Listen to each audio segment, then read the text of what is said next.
Okay, we are live. I'm going to call the meeting to order. At this time, I'd like to remind council and municipal staff that this meeting is being live streamed to the public. All council meetings are also recorded. Recordings will be available to the public on the township's YouTube account. Physical attendance of the public at this meeting is restricted due to the COVID-19 pandemic. This meeting is held electronically under Bylaw 2020-70 to amend Procedural Bylaw 2018-117 pursuant to Section 238 of the Municipal Act 2001 as amended. We will forgo the national anthem this morning, again due to our technical limitations.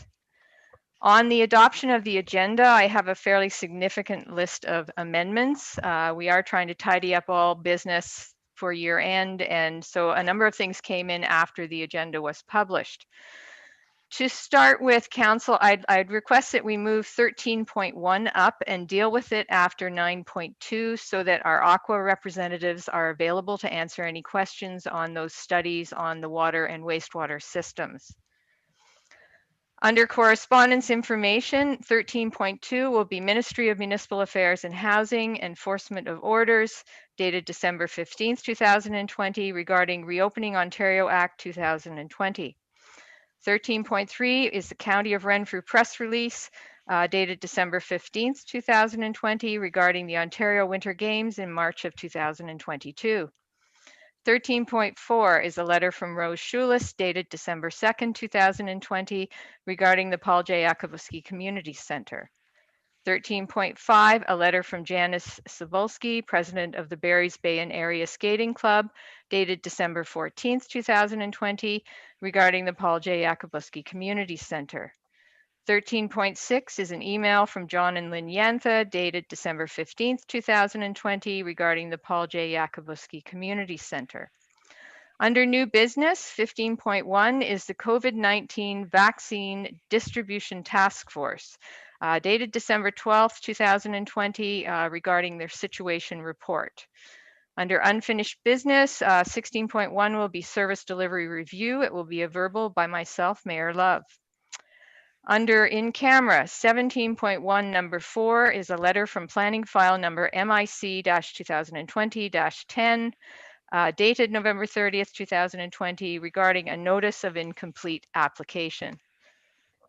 You have been sent all those documents via email. So with that, the recommendation is that the regular council meeting agenda for Wednesday, December 16th, 2020 be approved as amended. Could I get a mover, please? Moved by Councillor Wilmer, seconded by Councillor Schulis. All those in favor? And that's carried. Is there any disclosure of pecuniary interest this morning? No. None here. Okay. I see none, so I will move on. Good morning, everyone. On December 8th, Premier Ford and retired General Rick Hillier, the chair of the COVID-19 Vaccine Distribution Task Force, held a conference call with municipal heads of council to provide information on the imminent distribution and use of the first COVID-19 vaccines to be received by the province of Ontario. After an independent and thorough scientific review for safety, effectiveness, and quality, Health Canada has authorized the use of the Pfizer-BioNTech COVID-19 vaccine in individuals 16 years of age and older. The province is committed to distributing the vaccines to priority populations in the highest risk areas in gray lockdown and red control zones first.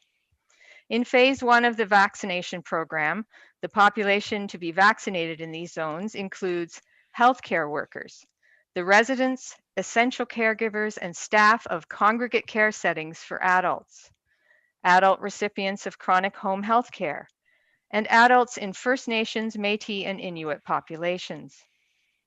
In phase 2, as more stock of the vaccine becomes available, these same populations will be vaccinated in other areas of the province. Phase 3 will see vaccines widely available for every Ontarian who wishes to be immunized. Phase 1 vaccinations will begin in December and January. How soon immunization will be available to everyone depends on the province receiving adequate vaccine to complete phase 2. Please note that this is going to take some time. Still, it's reassuring to know that vaccines are on their way, and the disruption of this pandemic will finally come to an end. In the meantime, we should all remain vigilant and follow the advice of public health. On December 11th, Dr. Cushman, Acting Medical Officer of Health for the Renfrew County and District Health Unit, issued a travel advisory for residents of Renfrew County. According to Dr. Cushman, almost all cases in Renfrew County and District can be traced to travel, folks who came into the region or those who traveled out and returned. He is recommending that travel be suspended into the new year and advising the holidays need to be spent at home with members of our own household. Holiday safety guidelines, activity ideas, and gathering recommendations are available on the Health Unit's website. Let's all do our part by planning a safe holiday season this year. This is the last regular council meeting of 2020. Our next council and committee meeting will be held at 10 a.m. on January 7th, 2021. On behalf of council and municipal staff, I'd like to wish all of Madawaska Valley a very Merry Christmas and a happy, healthy New Year. This morning we don't have any delegations or presentations, so we will move to the confirmation of the minutes. First, we have the public meeting minutes of November 17th, 2020. Before I read the recommendation, I'd just like to note that on the first page of the minutes, which is page 7 of your agenda, there is a, oh, I just lost it. 1 second. How did I lose it? Oh, it came back. Okay, there is a sentence in there that was said at the first planning meeting that we held via Zoom, but that should be removed. It says, "This is Madawaska Valley's very first virtual planning meeting. We will all endeavor to conduct this meeting of following the normal process, but please note that unanticipated issues that may arise could affect this process." I'm wondering, Gwen, if we could just strike that, because it was used at our first meeting and it's obviously a copy paste situation. I can do that. Okay, so with that, I didn't see anything else in those minutes, but I will read the recommendation that the public meeting minutes for November 17th, 2020 be approved as amended. Could I get a mover, please? Moved by Councillor Schulis, seconded by Councillor Poplinski. Were there any other errors or omissions in the minutes? Nope. Seeing none, all those in favor? Okay, and that's carried. Next, we have the regular council meeting minutes of November 17th, 2020. Again, with council's indulgence, there were a couple of points I thought we should clarify. One of them is on page 10, which under 6.2. It says the study reflected a revision to the rate calculation that does not include costs associated with the dewatering system's septage unit components. The dewatering system is not for the septage unit. It is for the entire wastewater system. For the sludge that comes off is a byproduct. So I'm just wondering if we could just take out system septage unit components and just say associated with the dewatering unit. Does council have any concerns with that? Nope. I want to be clear that this is for the entire wastewater system, the dewatering. Let's see, I had another one on page 12.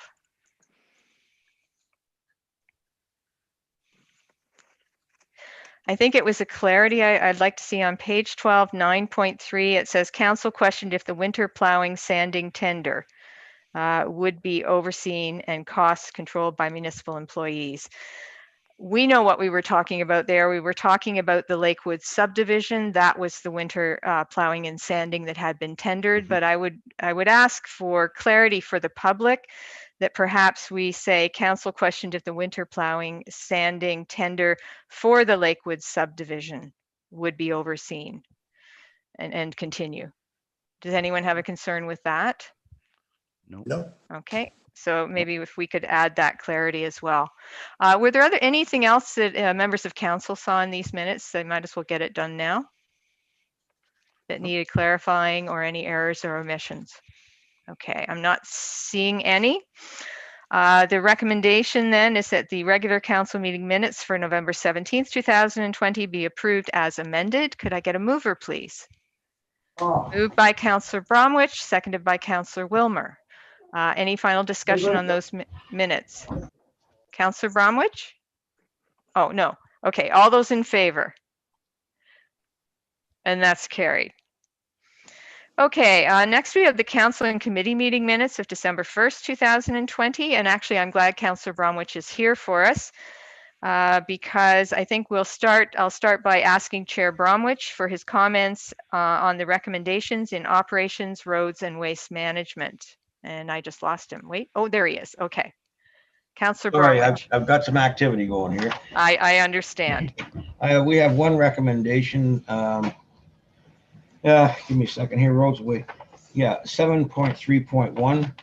I'm wondering, everybody has the background on this. Do you think I could get Sue to read this for me? And Sue, would you read the recommendation for me, please? Absolutely. The council directs staff to further review the County of Renfrew draft mutual aid agreement and forward council comments to the review committee, and that staff bring back amendments for council consideration at an upcoming meeting.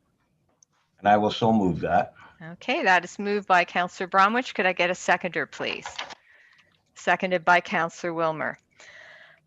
Would council like to discuss the recommendation? Okay, I'm not seeing any desire to discuss it, so I will call the vote. All those in favor?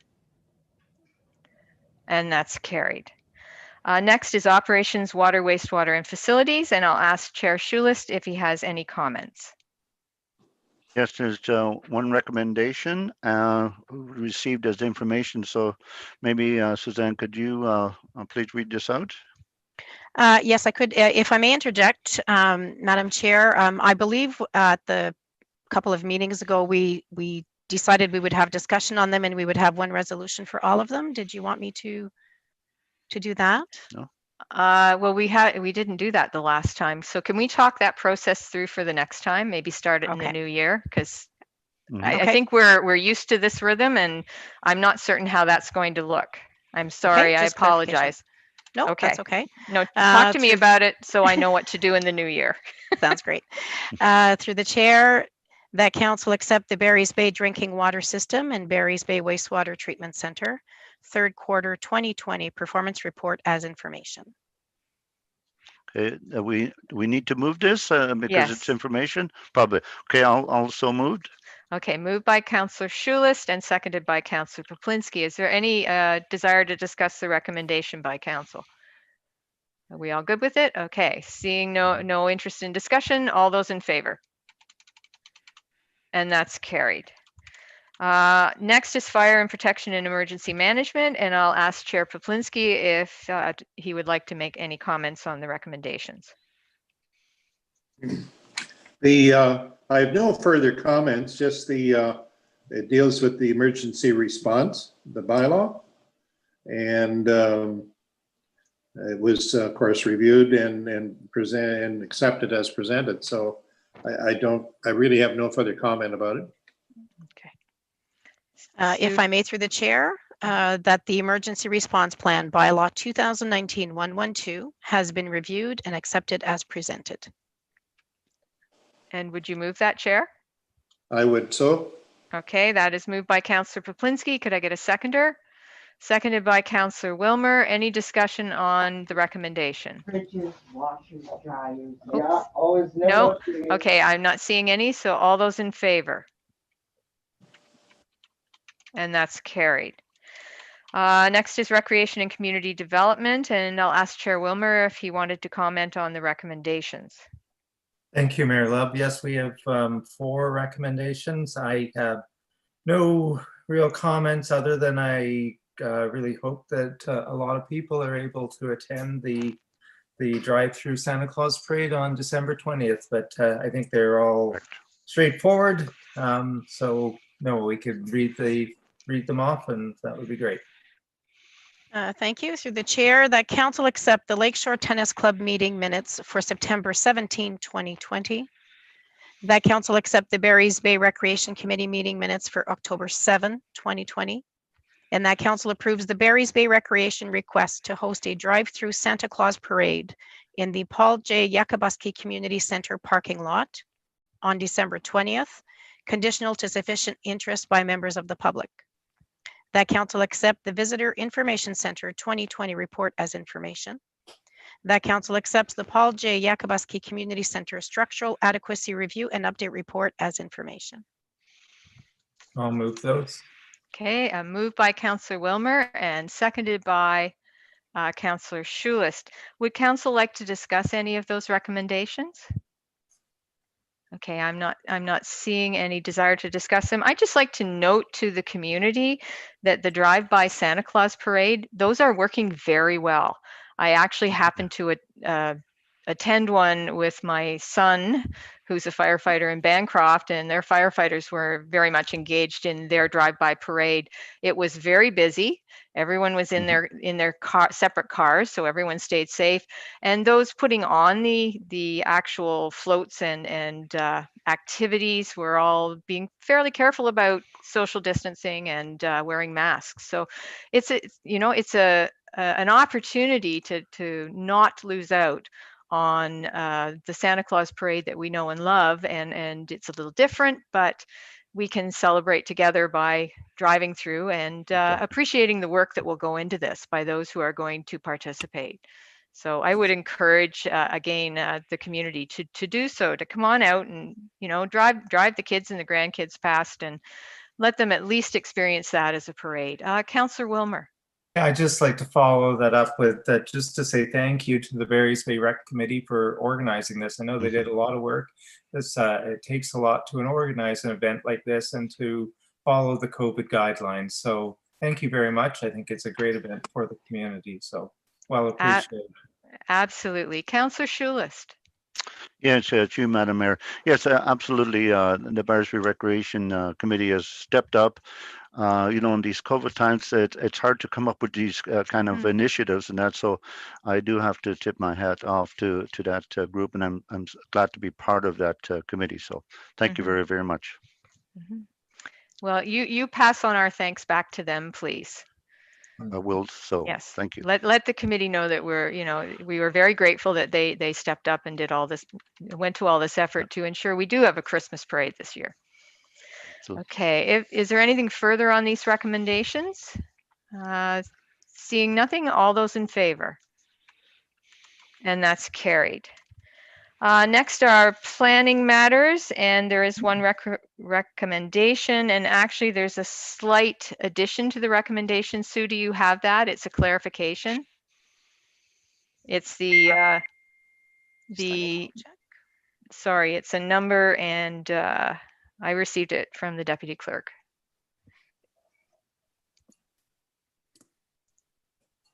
Yes, I do, through the chair. That council approve the boundary limit as a straight line projection of the road allowance boundary and hereby authorize the execution of the required Schedule C by the mayor and CEO clerk 2222629 Ontario Inc., Mark Snyder. Okay, and I will so move that recommendation. Could I get a seconder, please? Seconded by Councillor Wilmer. Any discussion on the recommendation, Council? The clarification was purely to identify in regards to what we were speaking about. So if there's nothing further, all those in favor? And that's carried. All right, Finance and Administration. Okay. As chair, I just wanted to update council that at a subsequent meeting, the committee, the Joint Municipal Physician Recruitment and Retention Committee was informed that all the municipal partners have approved the resolution that forms part of the recommendations from Finance and Administration. And the committee will proceed to develop an exit strategy to be implemented at the end of 2021. And with that, I guess I would ask Sue to read the recommendation that I'm referring to. Okay, I have to bring that one up. Just give me a minute here.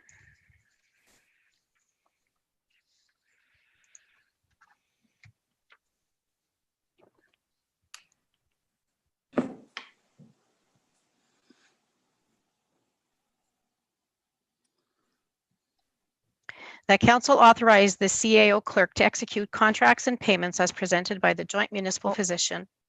Nope. Oh, sorry, you wanted the one that's in the. Yeah, Sorry, I it's the thought you one in were the adding package. Okay, No, sorry about that. I can't add anything because I haven't received any feedback. Okay, thank you. That council accepts the following joint municipal physician recruitment and retention committee, JMPRRC resolution, that the JMPRRC recommends to the participating municipalities that no further financial contributions be made to physician recruitment in 2021, and that the JMPRRC will not be hiring a physician recruiter, and that no financial contribution will be made to the services of a physician recruiter as of 2021, and that the JMPRRC will be dissolved at the end of 2021. And I will so move that. Could I get a seconder, please? Seconded by Councillor Poplinski. Does council wish to discuss the recommendation? At this point, I don't see anyone wishing to discuss it. And as I said, we will get back to you with further information. Again, it's dealing with contracts and we don't have an announcement yet, unfortunately. I guess it's going to come probably in the new year. Anyways, with that, I'll call the vote. All those in favor? And that's carried. Okay, Sue, there's only the, and I apologize for doing it the long way, but there's only the recommendation at the beginning then that we approve the minutes. Did you want to read that, or do we need a mover for that? I think we should get one because I'm doing it the long way. So I had a mover for the December 1st minutes. Okay, you have a mover for the minutes Yes, and a seconder? I do. Okay, so for the minutes as a whole, Wait, can I ask- count. Yes, Sorry, Gwen? We do need the recommendation for the minutes as a whole. Okay, so that's the recommendation that the council and committee meeting minutes for December 1st, 2020 be approved as presented, Yes. because we didn't amend anything. Could I get a mover for that? Moved by Councillor Bromwich, seconded by Councillor Wilmer. Any discussion on the minutes as a whole? Okay, seeing none, all those in favor? And that's carried. Okay, next time I'll get the short version from staff. I don't know. I guess I was working on a traditional method today. All right, our next item, 7.4, is the Killaloe Community Policing Advisory Committee minutes. I'm of March 12th, 2020, and I'm wondering, Councillor Poplinski, did you want to speak to these minutes? Yes, Mayor Love, thank you. Just very briefly, I don't think there was any significant changes with respect to numbers of calls, except in one area, which I'm going to just briefly mention, because I think it's something that we're all very cognizant of, and we're still dealing with the COVID. And there was, as they say, very little change in other occurrences. However, they were having quite an increase in the number of calls dealing with mental health issues and stressful situation, and which resulted in, of course, a lot of disruption in families and so on. So that's ongoing, and so we can expect probably more of that. It's just that because it was so significant, and that's why I mention it. It is within the report. So thank you. Okay, thank you. Sue, could you read the recommendation then? That the Killaloe Community Policing Advisory Committee meeting minutes for March 12, 2020 be accepted as presented. Could I get a mover, please? Moved by Councillor Poplinski, seconded by Councillor Schulist. Does council have any questions or any discussion on the minutes? Okay, I'm not seeing any. I'll call the vote. All those in favor? And that's carried. Is there any business arising from the minutes? Okay, I'm not seeing any. Then we'll move to municipal reports. And I do believe we have Ashley Pilgrim with us. Good morning, Ashley. Our first municipal report is Ontario Clean Water Agency expenditures update. Sue or Ashley, this is our standard invoices. Did anybody want to speak to this or? I can if you'd like. Sure, I'll hand it over to you. Thank you. Mhm. Morning, everyone. Morning. Good morning. Good morning. Listed in our package here, they're just typically routine components that required replacing. We had some valve repairs at various locations, mostly curb stops and main valves. Item number 2 on that report was a PLC and the backwash component of the Barry's Bay water plant that had to be replaced. Item number 3 was a seal kit that the jet aspirator pump had failed and needed to be rebuilt. The 4th, UV replacements. That's all typically wear and tear items that I believe there's about 60 of them here at the plant. So we use X amount per year and keep them going. The 4th one, the remote surveillance audit, is a component of our DWQMS, and it is completed annually. It's a third party comes in and reviews all of our procedures and policies within the water plant to make sure everything is being completed as we say we do. And okay, Crawl Construction was just a sewer lateral that was repaired on Old Barry's Bay Road, and then some collection system flushing. While we had the truck here anyway, we utilized them for the rest of the day. And forgive me, I lost the last one. Oh, the last one was a block sewer on Highway 62 by Esso, and it was cleaned and cambered to verify everything was good. So, and that does it for my expenditure update for December. So does that complete us to the end of the year? I believe I have a couple other small ones that will be put in here this week. Okay. All right. Well, at this point, we are probably for our repair contingency for wastewater, we're over. I'm sure we're over. We may not be over on water, but I don't know what it is It's about gonna be close. wastewater. Yeah, it'll be close to what was estimated, but wastewater is it's frustrating, isn't it?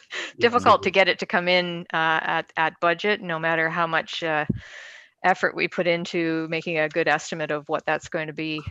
Are there any questions from council on any of these invoices for this repair work from Aqua? Okay, I'm not seeing any questions. Sue, did you want to read the recommendation on that? Yes, through the chair, that the Ontario Clean Water Agency, Aqua, expenditures are approved as presented, totaling $15,221.27. Invoices, work orders 1750459, 1874889, 1751611, 1710295, 1963429, 1794419, 1833599. Okay, thank you. Could I get a mover, please? Moved by Councillor Schulis, seconded by Councillor Wilmer. Any final discussion on the recommendation? Seeing none, all those in favor? And that's carried. All right, our next item is a water main leak on Lane Street, and I guess it's a verbal. Ashley, take it away. Thanks, Kim. Yes, on December 7th, last Monday, contractor was digging on the end of Lane Street where St. Francis is going to hook up to the existing water main. And during the excavation, they had damaged a residential service line to the last house, I believe house 48, and the sanitary sewer as well. So the water services were out on that street from, I believe, noon till about 8 o'clock at night until the repairs were completed, just that infrastructure. And yeah, so then again on December 2nd, Aqua called, we had BI on site to make the repairs on the municipal, right on the edge of the municipal infrastructure. There had to be some components replaced to ensure their tie-in was going to last. The infrastructure in the ground wasn't best integrity that I would have hoped. But anyway, we got it fixed up and the water was back on, I believe, around 6:30 on December the 8th. And I spoke to the contractor this morning, and I believe they have 5 or 6 links into the private property now of 8-inch water main laid. So, and there is another isolation valve on site there now. So nothing beyond that point. The whole street will not have to be shut down again. That's good to know. I think the people on Lane Street have been very patient. I haven't heard any complaints. Mm-hmm. And considering they were without water for that amount of time, I think they were very patient and understanding of the work that's was being done. Is there any questions from council or any discussion? Okay, I'm not seeing any. I guess we will accept that as information then. Now, I don't know if you heard, Ashley, I did amend the agenda so that council would be discussing the Madawaska Valley rate study, the Madawaska Valley water and wastewater system condition assessments at this point while you're here with us.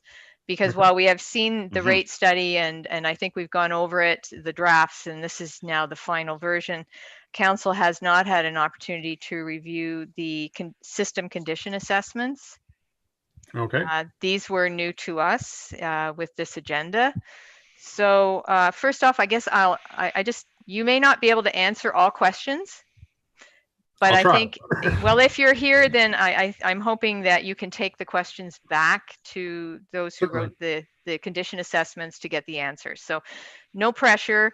It's just that, you have a certain amount of expertise, so hopefully you will be able to answer some of our questions. On the rate study, council, are we good with the rate study? Did we have any further concerns with it? No. Okay, I'm not seeing anything. I know I was very pleased with the final version of it, so I don't think we have any concerns with accepting that today. Okay, how about the Madawaska Valley water system condition assessment? Did anyone have any questions on the water system condition assessment? Okay, I'm not seeing any. I didn't have any on the water system. How about the wastewater system condition assessment? Any questions? Okay, I'm not seeing any questions from council. So, unfortunately, that leaves you dealing with me. I apologize. Cool. But when I was reading through it, I did have a couple of things that I want clarity on. So do you have this one in front of you, Ashley? I do not currently know. Okay, that's probably going to make this difficult for you. Okay. Just to know what I'm looking at. Any chance you can bring it up? I'm looking. Which number was it on the agenda? It's 13.1. And the wastewater one is, I'm looking at, if you have our agenda, I'm actually going to be speaking about page 157. 157. So I'll give you the wastewater, Kim? It's a wastewater system condition assessment. Okay. Okay, so on that page, and when I'm referring these questions to you, I'll refer to the page in the agenda, so you can find it and council can find it. So page 157, it's the third bullet point down on the page. It says the presence of E. coli in the plant's effluent is to be expected to a limited degree, but over the last 5 years, there have been individual samples showing very high concentrations. That surprised me. I didn't have any sense from our regular dealings that there was an E. coli, I don't want to say issue, but that E. coli was showing higher and higher concentrations. So I'm just wondering if can you speak to that, or I don't recall us ever discussing it. That's why it surprised me. Well, we've never had an exceedance over any of the limits. I believe when they were reviewing the data, like sometimes a sewage effluent sample can be easily contaminated, but no, as a whole, everything has been fine. Like the UV is what strips the E. coli going out the door. Mm-hmm. So I know we have had a few instances where it could have been just a sampling error, but I believe everything is in line the way it should be. Okay, it struck me as odd that they were indicating that that individual samples were showing high concentrations, because I just didn't think we've discussed it. But if No. if that's it, if it's just a one-off, then obviously if you get that, you're addressing it through adjustments you're making in the plant. Yep. Okay. All right. No, that's fine. I just, whenever something leaps out at me, I want to talk to you about it because we are responsible for this. All right, then the next one I wanted to ask about was on page 160. It's the very top of the page.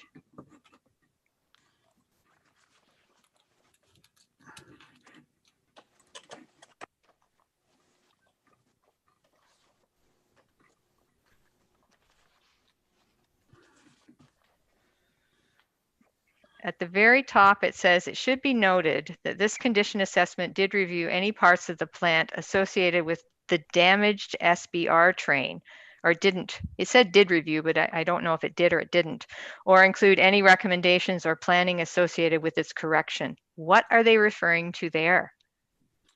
I was not aware we had a damaged SBR train. I believe that was probably in 2012, 2013. There was a crack in the concrete on the SBR wall that has since been repaired, of course, but at the time. But I didn't see that in the report. Now I will take that to Nick and I will come back with an answer for you, of course.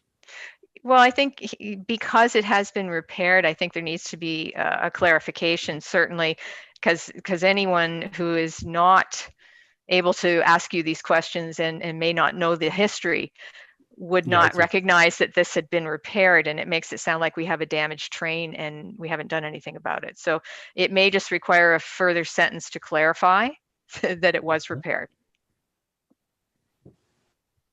Okay. Probably the next one I'm going to ask you is related to the same thing because it's on page 162 near the bottom, the third paragraph from the bottom where let's see if I can get where it starts. It is expected that these trends will continue for the near future with occasional replacements of equipment in the old chlorine building and pumping stations. The rectification of issues related to the plant upgrade and regular replacements. So again, we have rectified the issues related to the plant upgrade. So I'd like that to be identified. Okay.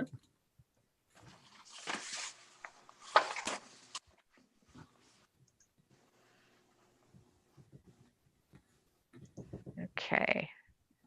And I have one left, which is on page 164. It's the 4th bullet point down. It says installation of dissolved oxygen metering throughout the ISAM system may allow for greater optimization of the aeration blowers and reduce operating costs. You can't answer this today probably, but I'm curious to know what the payback in operating cost savings would be for the installation of these dissolved oxygen metering throughout the ISAM system.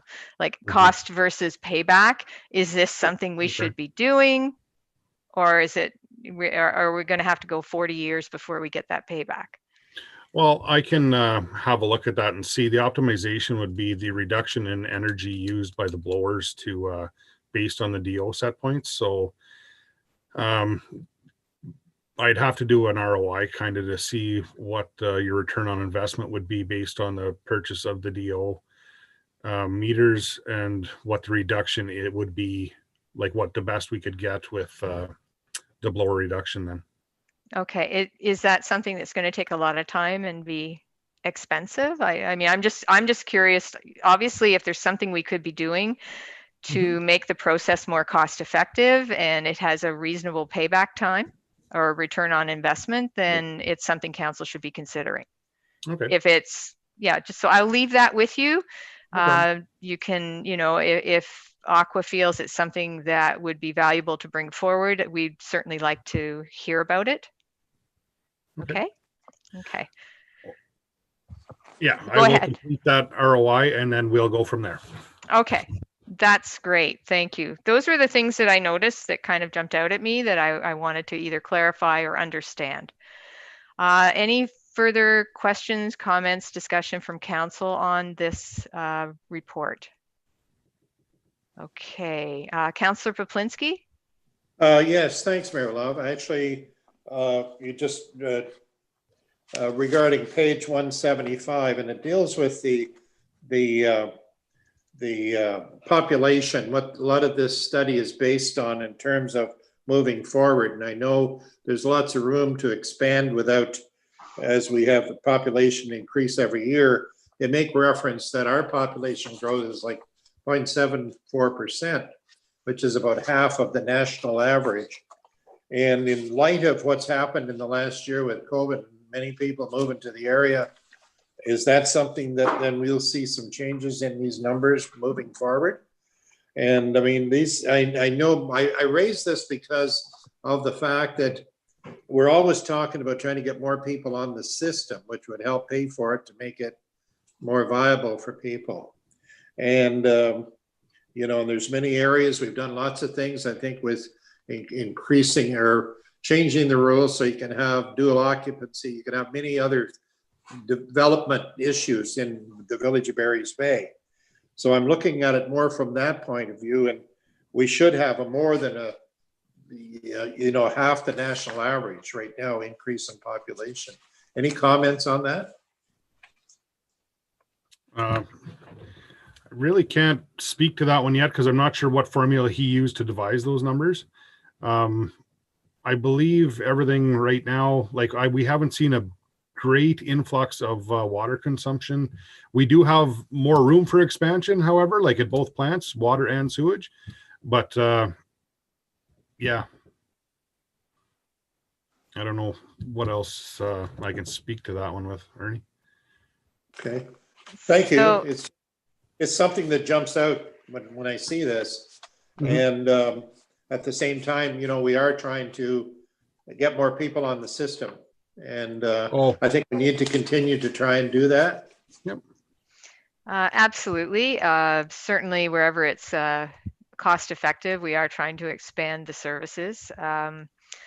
Perhaps that's something that when we're reviewing these reports in a few years, we would be able to assess how much growth there's been, unless we see a phenomenal application for a large development right adjacent to Barry's Bay that can be serviced, at which point we would have to do a prompt update of exactly what we've got and make sure that everything was going to be able to service that development. So, you know, if things continue to grow at a slow and steady pace, it's a little quicker than it has been, we could certainly review these numbers in a few years. And as I say, if something comes along that is going to make a significant bump, then I would suggest to council that we will need to come back to Aqua and have a serious look at what that kind of wonderful growth is going to do in terms of our system and what our needs will be. Again, it also opens up the concept that we do need to look at this point at development charges, because our existing customers can't continue to pay for things that are required because of growth. So we are going to have to review those in 2021 and consider whether or not to proceed with them. Any other further discussion from council or any other further questions for Ashley? Okay, I'm not seeing any. So thank you, Ashley. We're going to wish you a Merry Christmas and a Happy New Year and a very uneventful holiday season at our water and wastewater plants. Okay, thank you very much. Merry Christmas, everyone. Merry Christmas. Yeah. Take care. Okay. Now, Sue, we have a recommendation. Did you want to read the recommendation for 13.1? Yes, I'd like to do it at this point. Okay. That the Madawaska Valley Rate Study, Wastewater Condition Assessment, and the Water System Condition Assessment be accepted as information. Okay, could I get a mover, please? Moved by Councillor Schulis, seconded by Councillor Bromwich. Any discussion on the recommendation? Seeing none, all those in favor? And that's carried. Okay. That completes that. So we'll go back to 9.3, which is building permit statistics for November. Council has been provided with them. Is there any questions or comments on the building permit statistics for November? There was no report attached with it. It was just at the last meeting, we hadn't had the opportunity to bring the up to November 30th statistics to council. So we just put the iCity report on for council. Okay. I don't see any questions, so I guess we're accepting that as information. Mhm. All right. Do we have Stephanie with us? Our next item is the Paul J. Yakubowski Community Center capital expenses and debenture information. We have Amanda, and do we have Stephanie? Yep, Stephanie's here. Okay. All right. Who wants to go first? Oh, okay. So we have Mr. Mask with us as well. That's correct. Okay. All right. Just wanted to verify the man in the mask was Mr. Mask. All right. Amanda, did you want to go first? Sure. So I'm just going to share my screen with you. Oh, I can't. Gwen, can I share my screen? Is that possible?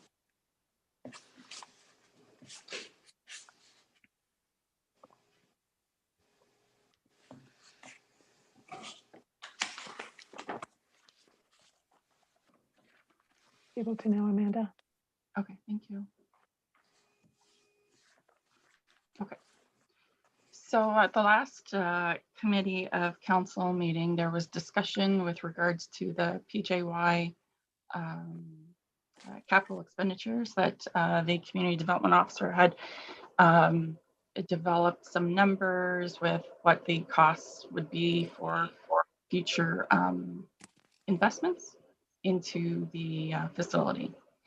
The questions were, what would a debenture look like for different amounts? So within my report, I've provided minor numbers to you, but I thought I would just show you on my screen here. So if we had a debenture of $1.5 million, there's two different types of debentures you can take. There's a serial and there's an amortizer. So the serial loan is it's set up so that you would pay equal principal amounts every 6 months with interest calculated on the declining balance. So basically, you would pay the most amount upfront in the first year, and then every year the amount that you have to pay reduces. With the amortizer, it is set up so that you pay equal total payments every 6 months, with the interest component decreasing while the principal component increases over the term. So the amortizer loan is a set number that you would pay every year for the term of the loan. So at 1.5 million, if we were to debenture for 20 years, our first initial payment under the serial would be $103,437.04 in the first year. And the total cost of that loan based on a 1.5 is $1,795,000. On 25 years, your first initial payments for the year would be $90,885.43. And the total cost of that loan would be $1,898,000. If you look at the amortizer, and that is the one where it's the set number. In 20 years on 1.5 million, your first year of payments would be $90,933.68, and it would remain that way for the term of the debenture. On 25 years, it would be $77,697. So on a $1.5 million debenture, the total cost on 20 years is $1,818,000. And on 25 years, it's $1,942,000. So if you look at the total cost based on the two different types of loans, they can be significantly different. So on the 20-year, you're looking at a $25,000 difference. And that's because you're paying more into it at the beginning, and then as you get further along the lines, you pay less. And then if we're looking at a $3 million debenture schedule, again, on a 25-year, you're looking at $181,770, and on a 30-year, it's $164,553. So this is the total cost, $3,796,000 on a $3 million loan. And then for 30 years, it's $3,993,307 on a $3 million loan. And then with the amortizer for 25 years, your payments annually will be $154,501. And this is your total cost, $3,862,000. On a 30-year loan, it would be $137,503 annually, and the total cost would be $4,125,000. So I know we're not there yet on deciding what we're going to do, and there's going to be needing some discussion on this, but the question was asked as to what this would look like, so I provided that to you. And I just wanted to point out that although we recognize that the ice pad, which is the $1.5 million, that's why we're talking about that, is sort of like the bare minimum. That's what got us started on this, is the issues of the ice pad and how long it's going to last if we're going to be able to maintain it. And the $3 million would fix everything within the facility for us. So we recognize it's an issue. The capital costs are way past due for this, that we need to investigate or discuss what are we going to do. We've been talking about this for a couple of budgets now within my term, but it isn't something new. We've known for a while that there have been issues, and we've been trying to resolve them as best as we can throughout the years. But there will be needing some attention required to it. We have tried to apply for infrastructure grants, and we were not successful. Even if we did get an infrastructure grant, so I put on the bottom here, similar to the ISIP funding, the contribution from the municipality based on a 26% contribution rate. If we were to get the $1.5 million, we're still looking at $390,000 that we have to come up with. And if we did get a $3 million grant, we still have to look at $780,000. So a grant is not our quick fix in this, because we still need to find this money that we don't have. There has been discussions, a lot of discussions within the media about infrastructure funding. Where is the funding? The federal government has provided the Ford government with billions of dollars in infrastructure funding, and we haven't seen it. A lot of municipalities applied for the last round of infrastructure funding for recreational buildings, and very few and far between received that funding. So a lot of the municipalities around here are wondering where is it? Where did the money go?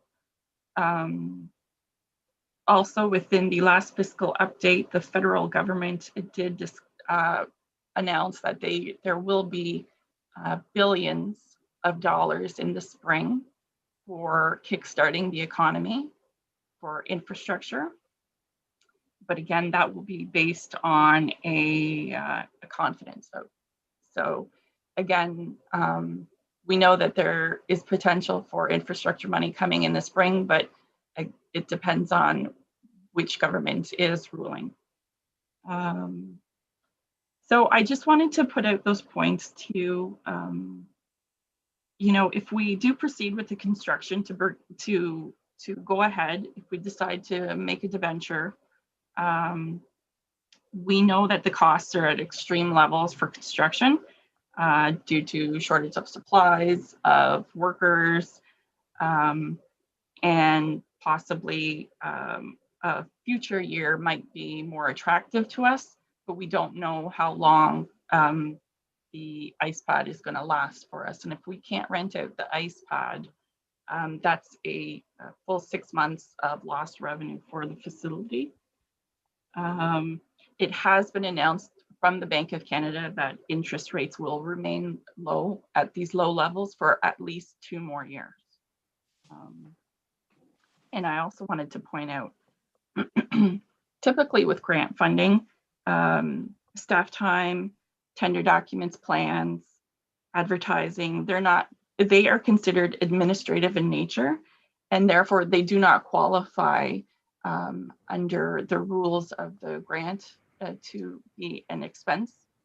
So what I'm trying to say is, if council does decide now or in the future that they wanted to, it was either debenture or wait for a grant, we could still proceed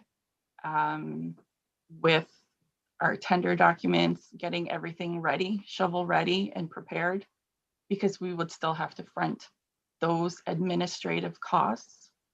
And if a grant does not come out, then we know that this is something that may be one of our main capital projects for the next year or 2 years. So I will stop sharing my screen here. You know, there is the Roma OGRA conferences coming in end of January, and that typically is also a excellent opportunity for council or staff to discuss with ministry levels what our infrastructure needs are. But that also is a time when the government likes to announce to municipalities that here we are doing this, we're giving you some money. They like to use that as their big soapbox sort of to announce more funding. So I'd like for you to keep that in mind when you look at all the numbers and discuss the matter on whether we should go ahead and debenture, or if we need to just continue on with the way that we've been doing it, with the hopes that we're able to keep working on this facility and renting it out the way it is.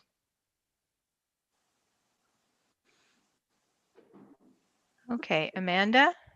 I didn't mean to do that. Okay, I didn't want to lose you. Amanda, the construction process, if we were to get a construction loan when construction was started, how would that work? So we can, depending on what our capital cost would be, we could use if it's a $1.5 million project, we could leverage our reserves to front the costs until we're able to, until we're finished and ready to enter into that debenture. Or we could take a construction loan, and it's 0.66% of what your debenture amount is, or your loan amount is. So you would pay that, and then they would give you the money to go ahead and proceed. But you only pay this 0.66% on whatever it is that you have to pay out.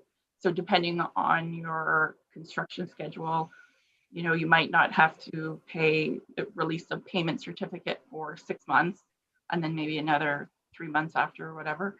So if you take out money from Infrastructure Ontario, you only pay that 6.66% on what you take out. And then you might finish your project and start the debenture and not have to pay out, you know, as of yet. So through the construction process, we could potentially be looking at the project getting to debenture over 2 years. Mm-hmm. Okay. Would it be, would council be interested in having someone from Infrastructure Ontario come and speak to us and answer our questions, all our questions about construction loans, debenturing, and so we had a lot more comfort with understanding exactly what the processes and options are. Would that be something that we would be interested in? Councillor Bromwich? Thank you, through you, Chair. I've had discussions with Infrastructure Ontario during Roma meetings and Ogre meetings at their booths. They're quite informed, very, very sharp individuals that can give us a lot of information, answer questions that possibly the public might have also. And I think that'd be a great idea. I'd love to meet up with these people, and their financial genius is actually what they've got going. So I'd feel very confident in their advice to us. And it might alleviate an awful lot of problems down the line with questioning where we're going on this. So I would appreciate that. Thank you. I think certainly it could only help us to have more information. Sue, is that something that could be arranged for the new year, that we could see if someone from Infrastructure Ontario could come and just be here to be able to give us some sense of the details of what this would look like? Through the chair, I do believe that Amanda was already speaking to someone from Infrastructure Ontario, and they had made the offer quite readily to come and speak to council. Did Okay, you want to so speak to that, Amanda? Yeah, yes, they're very happy to make a presentation to council. They do it for a lot of municipalities within the area. There is a representative for each service area. So Gavin is our representative for the Eastern region, and he is quite happy to make any sort of presentation and answer any questions that council would like to have. okay, so Amanda, what you gave us some information on today sort of frames it as the minimum, which was I think 1.5, and the maximum, which was 3 million. So it's somewhere in between 1.5 and 3 million. Could you ask that, explain to Gavin that this is the project that we are considering, and maybe he could then speak specifically so that we're getting, I don't want a lot of generalized information. I'd like to know how would this work if this was the project we were considering doing. Would that be something? Yeah, I reached out to him in August, told him that the Paul J. Yakubuski Community Center was a large capital project that we may be looking into. So he knows, he's well aware of what we've been discussing, and he most certainly will be able to provide us with any information we need. Yep. Okay, any questions for Amanda? Councillor Poplinski, is your hand up? It is indeed, Mayor Love. Okay. Okay, thank you. And it's not a question for Amanda, but it's some comments. I'm actually anxious to listen to these financial geniuses that Councillor Bromwich mentions, and I think we should do that definitely. But I would like to increase the scope of the people involved in this venture, and I would like to invite the public to be part of any discussion moving forward, especially when we're looking at a significant expenditure of this nature. I think we need to have a special council meeting and decide how that's going to happen. And we can bring the community together. And I say that under the circumstances right now, but bring them together in terms of working together.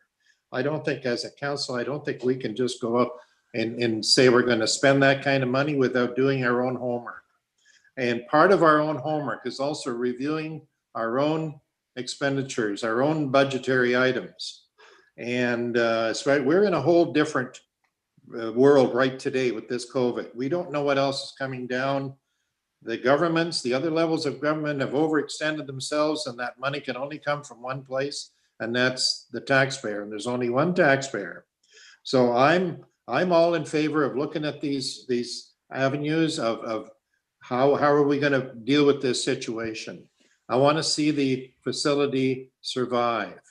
But at the same time, I think it's absolutely imperative for us to look at our own expenses. We may have some areas where we need to cut back. I know I can find a few, and I've already mentioned it. But so I would strongly suggest that we proceed with what's been suggested, but engage the public, because I think we need to get the story out. We need their support. There are service groups that are, I'm sure a lot of people don't know what's going on. And this is what I find in the community. You know, if they don't buy the local paper and they're not tuning into our meetings, they don't know what's going on. They're getting it secondhand. Okay, so that's my position on it, and I would support anything in that nature, but at the same time, I'm just not prepared to go out and borrow this money and charge it to the taxpayers. Thank you. Councillor Wilmer. Thank you, Mayor Love. I agree with what Councillor Poplinski is saying as far as getting the message out more. I certainly, for myself, I feel I need to know a little more about the financing that is available. So I certainly would welcome the experts from infrastructure to talk to. But I really think it's difficult to get public participation right now with COVID and with our meetings being held on Zoom. We have limited reporting sometimes on some of our issues. And I think a lot of people, as Councillor Pawlinski said, are not fully aware of the situation we're in. So I'd like to see if there are ways to create a public meeting, or even if we can use our social media to try to encourage public comments coming in, and set a deadline on it, so that we can move with this, because I do think there's a lot of information we need, but we also can't sit on this for months and months and months. I mean, one of my fears is that we'll debenture and apply for funding and get funding, and then we'll see that there's a grant opportunity right after, and that we perhaps could have used. So I have concerns like that, and I want to see this project completed, but I do want the public involved, and I think it's really important that we have all the information we can in a short period of time. Thank you.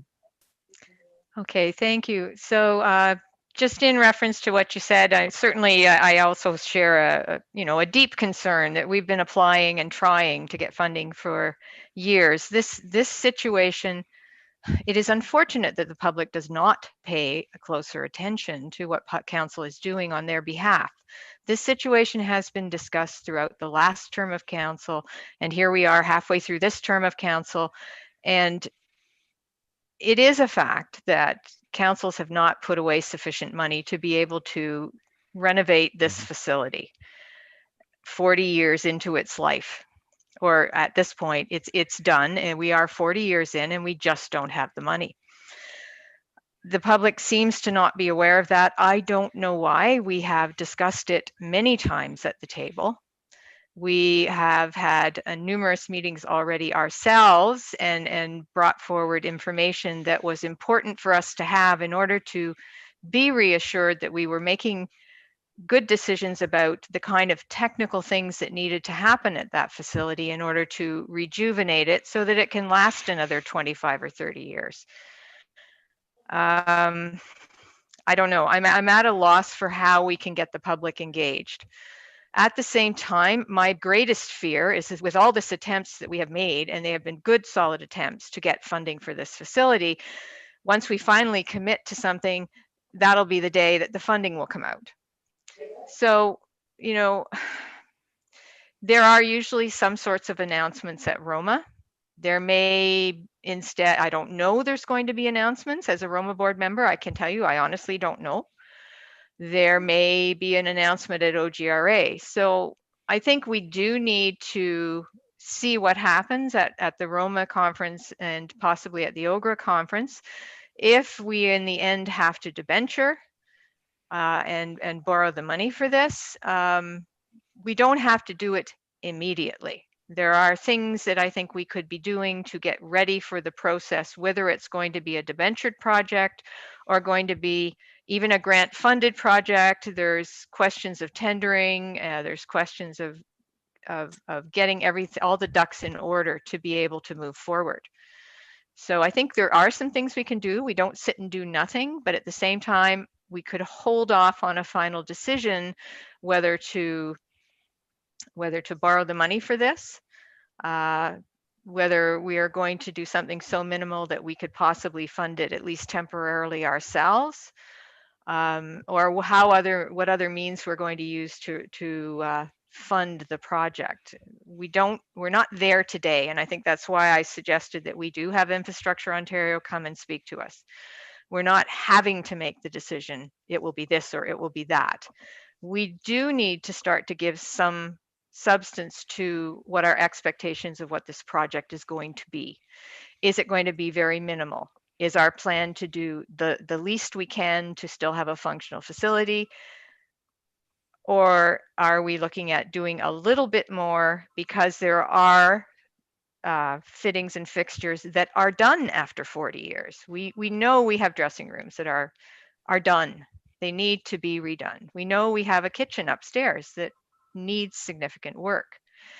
So it's not a simple decision for council. It's not a option A or option B decision. There are many nuanced moving components to this decision that we're trying to make. And to a certain extent, until we're feeling very confident that there are no other funding opportunities available to us, it's a bit of a moving target. So I think what we have to do is start to take the steps to make the decisions about what makes the most financial sense in terms of what we're actually going to achieve in the scope of our project. What makes sense for us to do now? What makes sense for us to defer until hopefully some funding will come along. In the meantime, we have to keep hoping that there is something, but understanding that we need the information that in the end, the rubber will hit the road and we will have to do something with this facility. So we need to know what it means to borrow. We need to understand that. So I think that's a good step. I'm sorry, Councillor Schulist. Yes, Madam Mayor, I don't want to interrupt or anything. I just had one question too, is, I mean, we've come to this point where we do it or not, but it's either borrow money, to have this ice surface and so on. But I think one thing council needs to know too is that once we exhaust this grants and loans and whatever out there is not going to happen, we are going to lose any opportunity if we were to borrow the money, start the project, and we would not even qualify to go and apply for any grants. Is this true or not? Maybe Amanda could maybe fill us in on this, because that's something we have to consider here too, right? Thank you. Amanda. So typically with grant applications or grant funding, your project cannot be started. So if you consider roadway infrastructure projects, we typically have the engineering, the tender documents, and all of that administrative stuff done.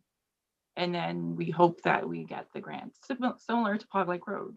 So we had the engineer come in, he did his plans, he developed the tender for it. So all of that administrative stuff is done and supports our grant application, because we are investing in the future of the project. So we would be able to get started and build on some of that stuff as long as the project hasn't been started. Like the actual physical construction of the project hasn't started. That's what applies to the grants. Amanda. Well, thank you, Amanda. Yeah, and I think it's Yeah. important to know this, right? So thank you. Mm-hmm. Amanda, typically is tendering considered something that's covered by a grant? The costs of tendering? No. So we would have that cost one way or the other. One thing about tendering, at least one thing about tendering the minimum project is that we would have a good sense of what it was going to take to actually still have ice in our arena. Right? And right now we don't know what that looks like. We have a guess, a good estimate. We don't know what the additional costs are going to be due to still being in COVID. There will be additional costs on construction. There's no doubt about it. I think this is why I'm sort of, I will get to you, Councillor Bromwich, but I'm kind of leading us into maybe having Stephanie go over her spreadsheet with her updates and upgrades and how she's spaced them out, because that will also provide council with some sense that we could wait on Roma and Ogra, hope there's a funding announcement, but get going with the tendering of the minimum to find out what that's going to cost. That still leaves us with lots of project that we could apply for funding for later, right?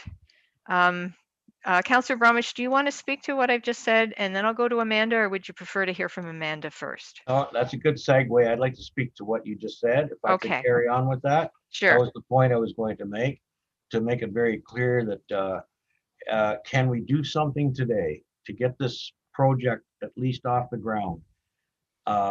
If we could get a tender out requesting the amount of work and cost to do the priority issue here, which is the ice surface. If we could at least find out exactly what is being offered by an engineering firm to complete this project, then we would have a firm grasp on how much it would actually cost when infrastructure material comes in. Then we know exactly what we're dealing with as far as debentures goes. If we put these priorities in order here and say take a debenture out for the ice surface, okay, fine, we're stuck with that one. But the other ones are plans that we can apply for grants for. Maybe we can get grants down the road to do the other projects. But I think as of today, I'd like to move forward with at least getting a tender out for the ice surface. We have, I think, enough reporting from the engineers here that we could come up with a pretty good tender, I believe. I'll leave that up to staff to answer those questions. Thank you. Okay. So I'm going to go to Amanda, and then I'd like to go to Stephanie, because Stephanie did provide us with a lot of information, and I'd like to give her an opportunity to speak to it. But Amanda, did you want to respond? I just wanted to tie up the whole grant and application. So when we apply for the grant or for any typical grant, and our portion of what the municipality has to contribute, we take that, we build those costs of the administrative side that's typically not able to be expensed under the grant. And we use those numbers as what is our contribution. So the total of what we're applying for includes those tender documents, administrative fees, and then we back that out as what is our municipal contribution, because it's something that we have to pay for anyways. So then the rest of it is all grant. Does that make sense? Yes. So what you're suggesting is that we at least wait until Roma and OGRA have happened before we tender. No, So that okay. Sorry, so what I'm saying is we could proceed with getting all the administrative work, the legwork done, and expense that because it's going to be ours. And then if a grant were to come out, we would build those costs into our application. Okay, I misunderstood. Are we allowed to do those costs in advance of an application?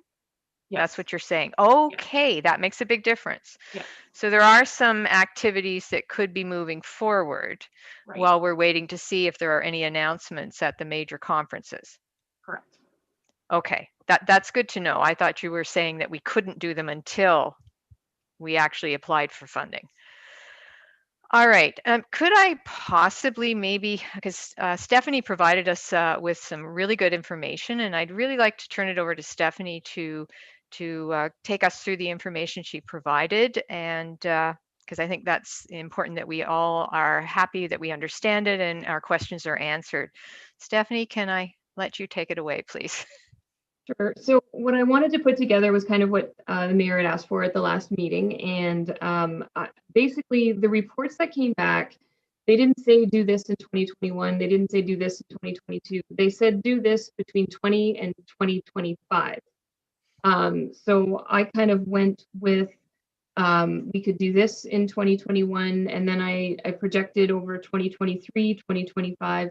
There were some additional items that were into 2030 and 2035. So I noted on there which report it was taken from.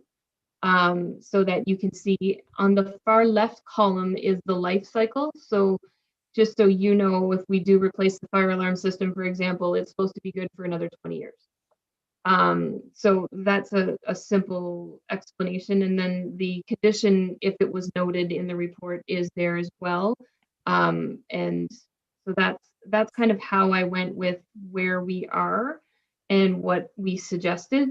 The bottom capital projects, what I was trying to do is figure out what it would be in 2021, and I have all this information for Amanda. But the things that we could do in 2021 were things that we've planned to do. And then at the bottom, I added the tendered document. So what I based that on was 8% of the project total, which is an estimate that I had gotten about a year ago. So I'm hoping that those numbers are still valid, and I've been told that the correct amount. But that is an engineering fee. So that's what it would cost to create the document, the tendered document. And there'd likely be a tax on top of that. But I just wanted council to have a clearer, cleaner picture of, and I know it's hard to see 2021, 1.7 million, 2023, 299,000 when you're already going to be the benchmark. But as long as you see all the projects that are in for this arena and have them on some kind of timetable, we can move projects in 2023 to 2025. We can move projects from 2025 to 2023. If a grant becomes available, the individual project could be put out to that. But this is a good snapshot of everything that staff can put together to think of for what the arena will need in the next 15 years. Okay. Does anybody have any questions for Stephanie? This is actually page 71 of your package, a fairly detailed spreadsheet she's provided us with. Stephanie, I think it shows that our minimum project is something like 1.46 million, because we had that discussion before about the ice surface and the plant upgrades. Yeah. Okay. So we divided that out, and then there was mention about the washrooms and the showers and the dressing rooms. So I added that to the next subtotal. Okay. And then that's where the 1.7 came from. But that's just, I mean, 1.46 was what was talked about at the last meeting. Right, which is the bare minimum to properly have the plant function. Councillor Poplinski, is your hand up? I'm sorry, it's confusing. I see a giant hand. Yes. Okay. Yes. Thanks, Marla. The question actually is the topic that you raised the last meeting, and that was in relation to the mention of replacing the dasher boards. And I believe the question came up of what was the cost of that? If we were to take that out of, it was explained what the purpose was, but you know, that may be an expenditure that we could eliminate. So I'm just wondering, do we have a number on that? The dasher boards individually from the ice slab would be over $250,000 from what I'm told from staff, and I'm not sure if Teacup has any input. But the boards, from my understanding, are beginning to rot, and there's no salvaging once you start with the floor. So I've been told from the engineer, and I think staff agrees, that there's no salvaging the boards. They would all have to be replaced. Thank you. Okay. Stephanie, is there any chance that some of the boards that are not rotting could be carefully removed and used at some of our outdoor rinks? I'm desperate to, landfill if we don't have to. I'm not sure. I don't believe so. We have to see what the shape of them are in. Possibly maybe the outside skirting, maybe the plastic cover, but not the interior of the boards. Okay. I don't see that working at all. Okay, well, just, any opportunity we have to reuse something that isn't totally done, we do need to be making sure we're doing that, because it would save some money elsewhere. Okay, does council have any questions on what you're seeing here? Sorry, Councillor Wilmer? Yeah, I just want to say, hold on. Oh, I'm on. Oops. No, this is excellent to have it spread out like this. I appreciate it, and also showing where the information came from, whether it be the condition audit or the other reports. What I look at, I see, okay, so we have the 1.46 million. That's what we talked about last meeting as being the minimal. I think it's necessary that we start moving on that right away. And I think if we can do all the administrative work, as Amanda was saying, to get ready for funding, and we can wait for Roma, we can wait for OGRA, but we need to have everything in place to at least apply for the 1.46 million if a grant comes available. What I find interesting is looking at it, it really shows you how much we've got to do, and it's sort of scary when you look at it that way. But I really feel if we get the majority of the 2021 work done, there's opportunities to move some of those others around and even out a little further. I think it's less scary and it's still scary when you focus on the big expenditure that's really needed right now. But I think we have to move on it and get as much ready. My fear, again, as I said, was we would debenture and then we'd find a grant and we wouldn't be eligible for it. But so once again, I'm just going to say we need to get everything ready. We have to be ready to go, and let's move on that now. Okay. Stephanie, was there anything else in the information you provided us that you wanted to speak to? I noticed you did also provide us with a list of small maintenance items that could be managed by our own staff. Mm-hmm. Yeah, no, we'd asked staff to put together a list, so that was just so that council was aware what our project goals were for this year and what we could do ourselves. So some of the things that are off that other list could, we could make work, and some may disappear depending on how much staff can get done. So yeah. Okay, but there are things that maybe could be done over the next 2 years even, right? Absolutely. Obviously, that if we can do something that's going to save us some money, like put in new door sweeps or caulk something, and it helps us to save a little bit of energy, we would be doing those things first. That's right. Yeah, okay. All right, so just be aware, council, that you have received a list as requested of the items that can be done by our own staff and as a part of ongoing maintenance going forward. Did anyone have any questions on that list? No.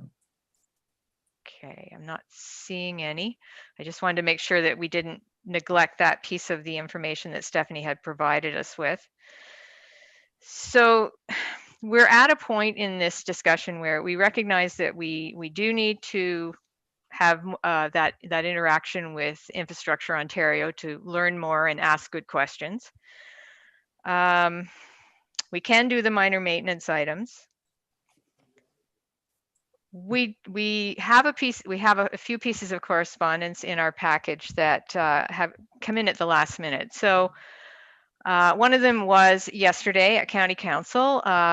Minister MacLeod of Tourism, Culture and Sport was there to announce that Renfrew County has been granted the Ontario Winter Games for 2022. That's occurring in, I believe, March of 2022. So we need to be aware that we have had discussion previously about this. I know, Stephanie, you brought this to council and we agreed that we would participate as a municipality. They are obviously wanting to have some of the events at our arena. This makes things a little more challenging in terms of timelines, in terms of making sure that we have an arena that's functioning, and any decision that council may have in terms of the arena we want to present to the world. And I'll say that, and I'll just be blunt about those dressing rooms, that they are done, that the finishes and fittings are done.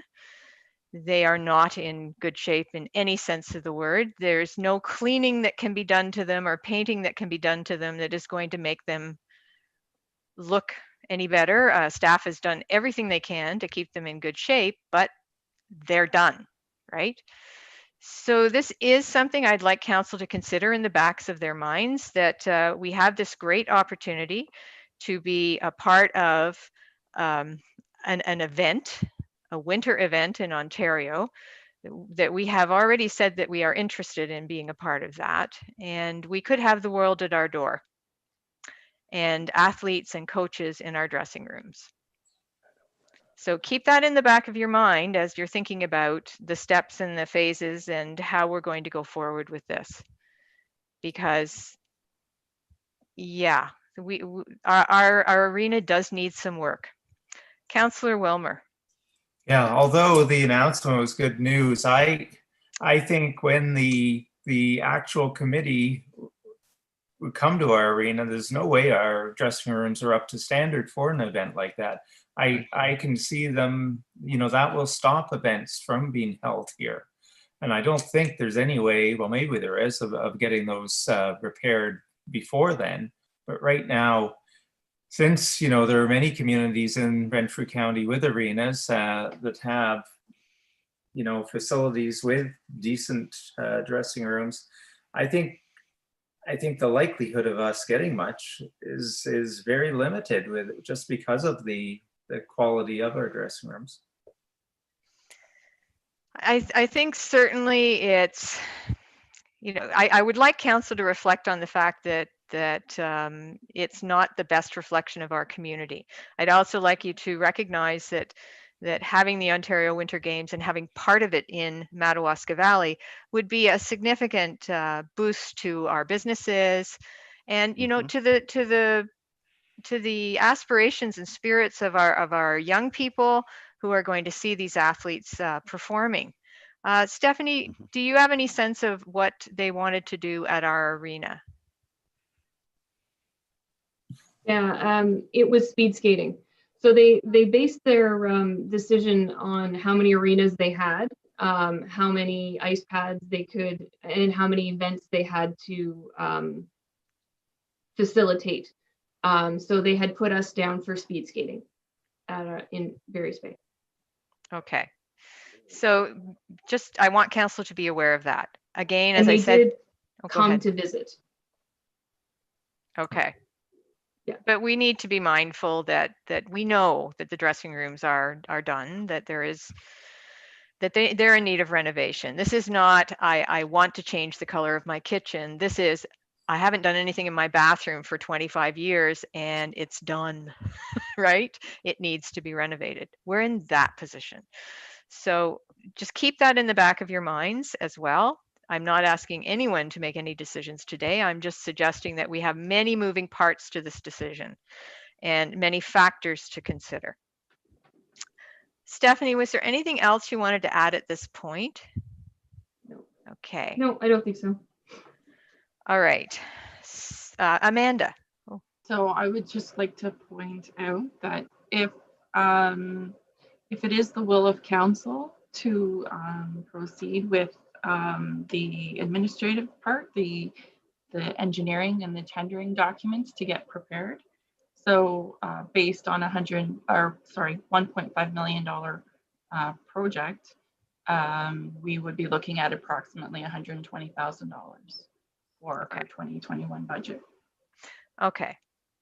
Now I'm trying to remember what we have in reserves. Amanda, do you have what we have in reserves for the PJY off the top of your head? We did budget 85, I believe, Stephanie, this year. So we will be rolling that back into the reserves. I think there was 225 in the capital budget. I don't remember the exact number, but it was over 220.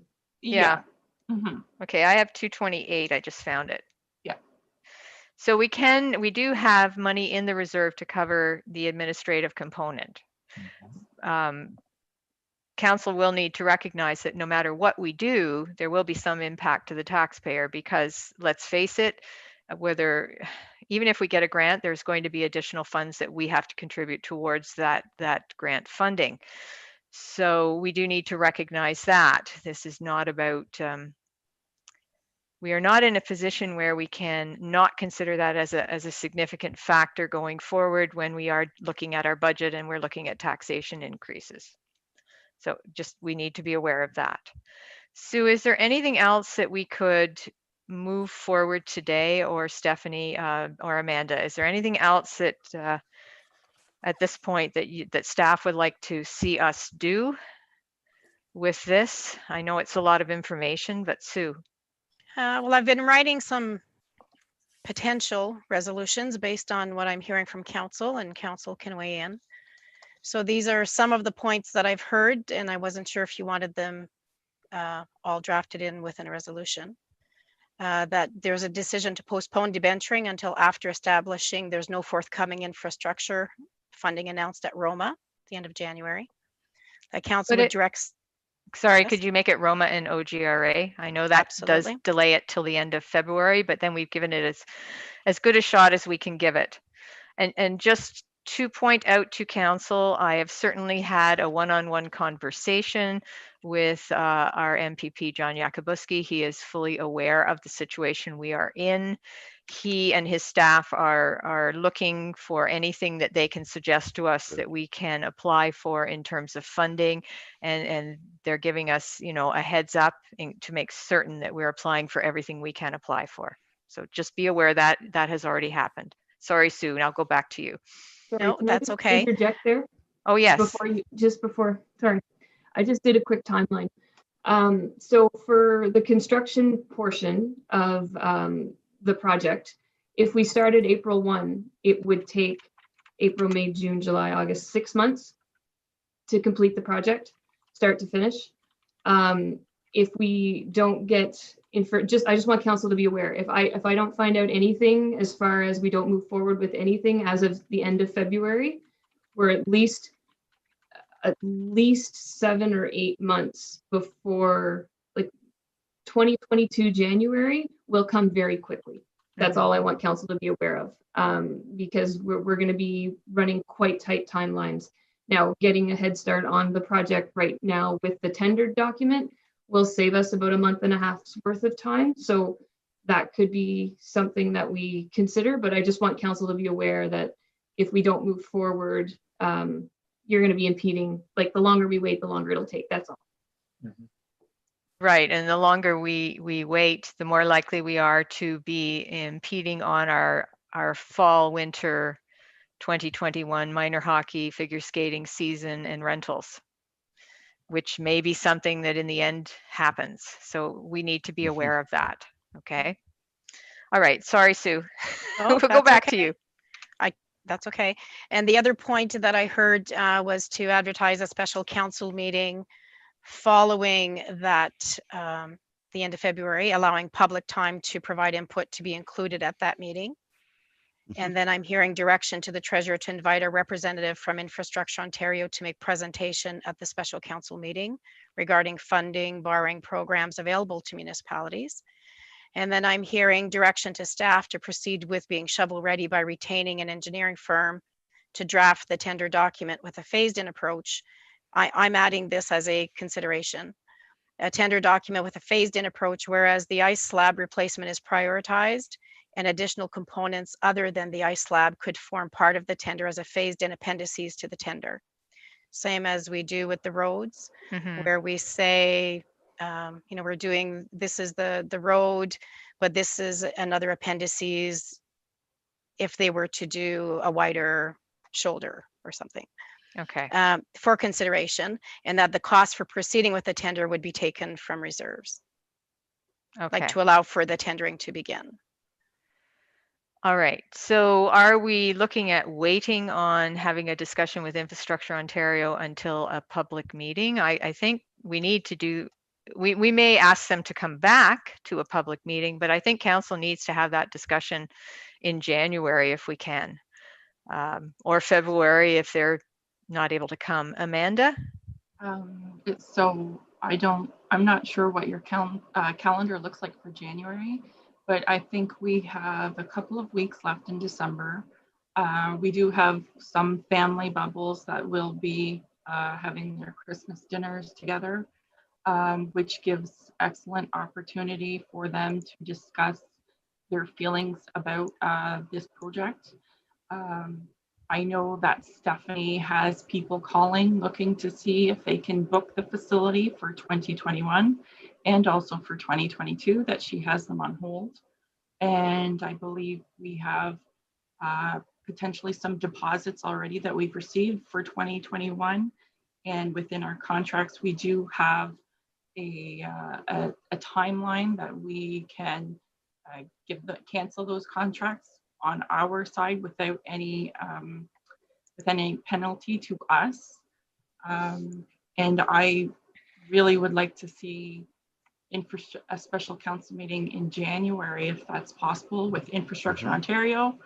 And then if anyone would like to discuss it, I think this Christmas break gives them a really good opportunity to discuss it with their family members. Is that bad? Okay. CAO? Good idea. Okay, so just January is an exceptionally busy month for County Council because they do their budget in January, and we have our Roma conference in January as well. So I am not hugely available in January for additional meetings, as in not really. I'm sorry.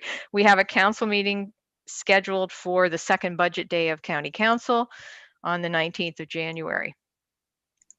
We already have one scheduled, and I have a conflict, potentially.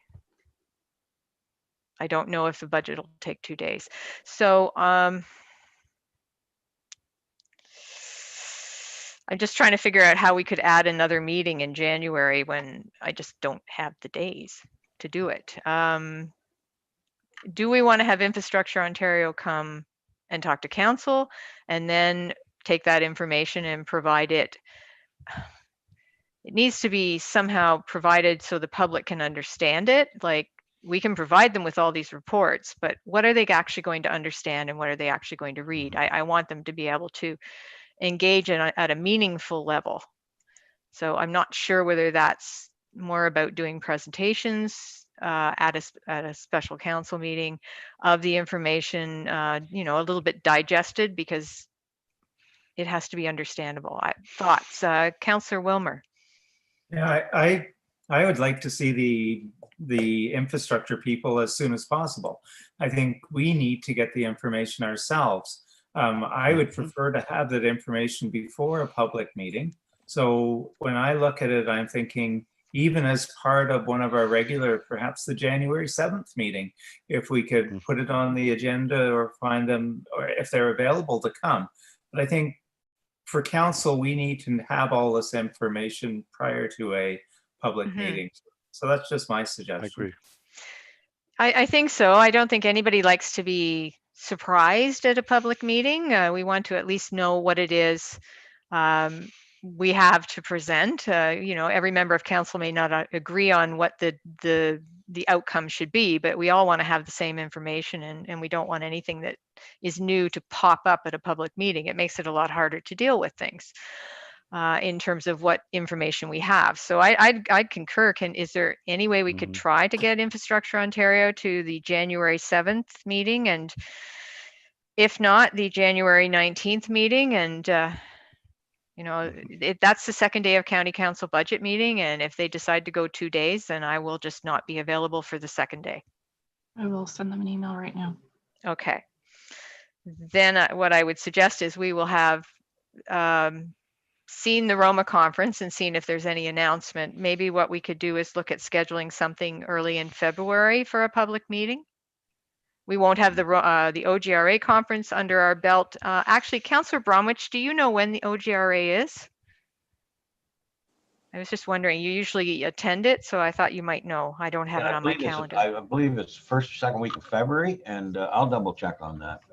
Okay, let me It'll just be virtual, look. of course. Yes. Just looking to see if they put it on.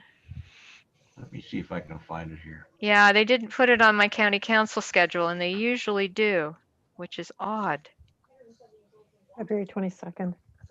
Oh, 22nd? Okay. To the 23rd, I think. So we may be having that public meeting before OGRA, but definitely. Stephanie is saying definitely. Okay. So can we schedule the public meeting early in February? And that's going to be a logistic challenge for staff because we've got to figure out how we're going to do that virtually. Agreed. Yeah. So that might take a bit of planning to figure out how we can have people attending and participating. Now, we have had large meetings with many participants. I recall the one over the cannabis issue in Combermere, and so it can be done. Any thoughts from staff? Does that sound reasonable, Sue? Might I suggest that we direct staff to give notice that the rehabilitation for the PJYCC will be discussed at the next council and committee meeting on January 7th, 2021, allowing public sufficient time to provide input to be included at that meeting, and that council direct the treasurer to invite a representative from Infrastructure Ontario to make a presentation at this council and committee meeting regarding funding borrowing programs available to municipalities. Are we still directing staff to proceed to be shovel ready now? Because I would add that. I would think yes. Mm-hmm. We would. Definitely. Okay. I think we know we have to do that one way or the other. Mm-hmm. We have to understand what we have to have the tender document and have an understanding of what it's going to cost for the 1.46 million, which is the basic redoing of the works that create the ice. So then following that meeting, you will have received some public input. Then you could schedule a special council meeting for February after, because you'd have heard from Infrastructure Ontario. This has given sufficient time for public input, and you'd have more details with questions about the tender and where we're at with that. Okay, so yeah, and then at that meeting, we need to present this to the public because, clearly they don't have the focus on this that councils have had over the past 2 terms, right? So we need to be able to present them with all this information, and certainly anybody who wants the actual documents, they've already been received at council meetings publicly, but I think we need to find a way to present that information as well so that it's a little more readily understood. So that's a bit of a job for staff, I would suggest. Thoughts, Okay, would you like council? me to read from like the 4 components of this resolution and see if council agrees? Sure. That council postpone a decision on debenturing until after establishing there is no forthcoming infrastructure funding announced at Roma or OGRA. That council directs staff to give notice that the rehabilitation for the PJYCC will be discussed at the next council and committee meeting on January 7th, 2021, allowing public sufficient time to provide input to be included at that meeting. And that council direct the treasurer to invite our representative from Infrastructure Ontario to make a presentation at this regular council meeting regarding funding, borrowing programs available to municipalities. And that council directs staff to proceed with being shovel ready by retaining the engineering firm to draft a tender document with a phased in approach, whereas the ice slab replacement is prioritized and additional components other than the ice slab could form part of the tender as a phased in appendices to the tender, and that the cost for proceeding with the tender would be taken from reserve. Okay, I think the ice slab is not the only thing in the immediate needs, though. I want to identify, we're talking the 1.46 million, right? Because we're talking about the compressor, dehumidifier, plant controller, the fire alarm system, and the CO alarm. Now, I don't know what project was applied for under the $100,000, the difficult to get something to fit program. Stephanie? So we've gone ahead with the dehumidification of the arena. What we tried to avoid was anything that would impact the slab itself without replacing it and causing another problem. So the project had to be under $100,000, and we couldn't add funds to that 100. The project had to be under. So we went with the dehumidification system, and we'll be replacing the dehumidifiers if we're successful. And they told us in the spring is when we will find out. So your guess is as good as mine what spring means. Okay. Okay. So we know that that's a component of the 1.46. 1.46. Yeah. Okay. Yeah. So does council concur that that's what we're looking to get shovel ready? All right. So Sue, do you want to read that resolution then? Yes. Thank you. That council postpone a decision on debenturing until after establishing there is no forthcoming infrastructure funding announced at Roma and Ogra. And that council directs staff to give notice that the rehabilitation for the PJYCC will be discussed at the next council and committee meeting on January 7, 2021, allowing public sufficient time to provide input to be included at that meeting. Sue, can I stop you there just 1 second? Yes. The input that's to be included at that meeting, we're looking for written input, Written, I assume? yes. Okay, can Yes, we I could add clarify it. that? Because otherwise we have 3 delegations, and once 3 delegations have spoken to us, then there are going to be people who don't get on that list. So I'd rather, at that point, we're looking for written input, and then at the public meeting, there'll be opportunities for multiple delegations with limited amounts of time for each one to speak to council. I think that would be the best way to adjust that. So noted. I've included the word written input. Okay, thank you. And that council direct the treasurer to invite our representative from Infrastructure Ontario to make a presentation at this committee and council meeting regarding funding, borrowing programs available to municipalities.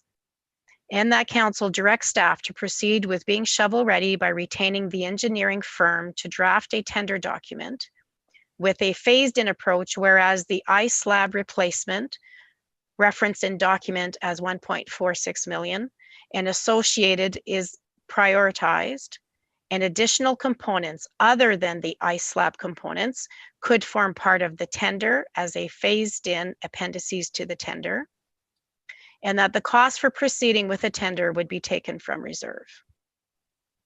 Okay, so council has heard the recommendation. Can I get a mover, please? Moved by Councillor Wilmer, seconded by Councillor Schulist. Is there any discussion on the recommendation? Councillor Poplinski. Yes, thanks, Mayor Love. I'm all in favor of having the ministry people come down from infrastructure. I'm all in favor, especially of informing the public what's going on. I just don't feel that I'm prepared to support spending any money right now for the tendering process. I think we're putting the cart before the horse and it's a done deal. And at least that's the impression that people are going to get in the public. So I will not support that part of it. Sue, can you take the recommendation and take that piece out of it, and we will do that part of the recommendation separately? I could do that. Okay, so sorry, if that's okay with the mover and the seconder, I would like to provide the opportunity to address that component separately. So can you then, I apologize, but I'll get you to read again without the tendering, and then we'll do the tendering as a separate resolution. Okay, so if the mover, Councillor Wilmer, and the seconder, Councillor Schulist, could approve this friendly amendment, that council postpone a decision on debenturing until after establishing there is no forthcoming infrastructure funding announced at Roma and Ogra to the end of February, and that council directs staff to give notice that the rehabilitation for the PJYCC will be discussed at the next council and committee meeting on January 7, 2021, allowing public sufficient time to provide written input to be included at that meeting. And that council direct the treasurer to invite a representative from Infrastructure Ontario to make a presentation at this council and committee meeting regarding funding, borrowing programs available to municipalities. Okay, so that is the recommendation we will be voting on right now, and I have the agreement to the amendment from the mover and the seconder? Yes. Yes? Okay. Any discussion on that recommendation? Seeing none, all those in favor? And that's carried unanimously. Sue, could I get a recorded vote on that, please? Yes, sorry, I don't have the. list with me.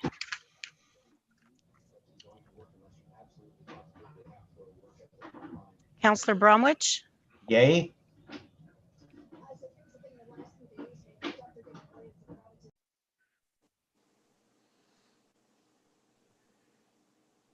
Councillor Poplinski, Yay.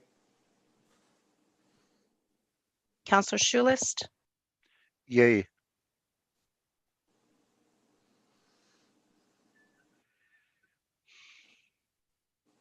Councillor Wilmer, Yes. Mayor Love. Yes. Thank you. Okay, now if you could read the second recommendation, and I will ask for a recorded vote on it as well. Through the chair, that council directs staff to proceed with being shovel ready by retaining the engineering firm to draft a tender document for the PJYCC with a phased-in approach, whereas the ice slab replacement based on report 1.46 million and associated components is prioritized, and additional components other than the ice slab could form part of the tender as a phased-in appendices to the tender. Okay, could I get a And mover? that- Oh, sorry. And that the cost for proceeding with the tender would be taken from reserve. Apologies. No, thank you. We needed that part as well. Could I get a mover, please? Moved by Councillor Bromwich, seconded by Councillor Wilmer. And then Sue, I would ask that you conduct a recorded vote, please. Councillor Bromwich, Yay? Councillor Poplinski, Nay. Councillor Schulist, Yay. Councillor Wilmer, Yes. Mayor Love. Yes. I have 4 yes, 1 nay. Okay, so that It is motion is carried. carried as well. Carried. All right, so now that documents, I wanted it to be, I think it's important that we document if a member of council has a concern, so it's documented. It's certainly been a very interesting and fruitful discussion this morning. I definitely appreciate all the work that our staff is doing to bring us information. This will be the most informed decision that a council's ever made when it's finally made, whatever it looks like. So is there anything further staff wanted to add at this point to this? Anything further? I'm not seeing anything. Then I think we've accomplished this much of our agenda. It's 12:09. I still would like to maybe take at least a short break. I'm looking at how much is left, and does council want to take a short lunch break? Yes, Sue? I think we should. Yes. Yes, I was wondering, the letters that you did receive, did you want to speak to them at all, or because they have to do with the arena that I attach as correspondence, or will we just? Sue, could I suggest that we're probably going to get more correspondence because you're making a call for that sort of input at the next council meeting, the council and committee meeting. So could we just take those 3 letters of correspondence and defer them to the next agenda so that they are included? Would council be, do you concur that that would be a good way to address them at this point? Yeah, I think that's a Any wise thing. concerns? Any concerns at all? Okay, so we will do that. Sue? No concern, just wanted to note, because we did amend the agenda to include them, we'll have them as an appendices to the agenda. Okay, This agenda as well. And that's fine. And if you could Okay. please make sure that they form part of any correspondence that we get on this subject on the January 7th agenda. Okay, thank you. So noted. So I'm going to suggest can we do lunch in 20 minutes? Do we want 30 minutes? What would we like? Do we need 30 minutes, council? Sure. Sure, okay. Yeah, 30 minutes is good. Yeah. Okay, so could I suggest that someone move that we take a 30-minute lunch break? Moved by Councillor Poplinski, seconded by Councillor Schulist. All those in favor? And that's carried. Okay, I'm sorry, Gwen, that's going to make your life difficult, but if we could please, either pause the live stream or give them a blank screen, I'd appreciate it. Thank you.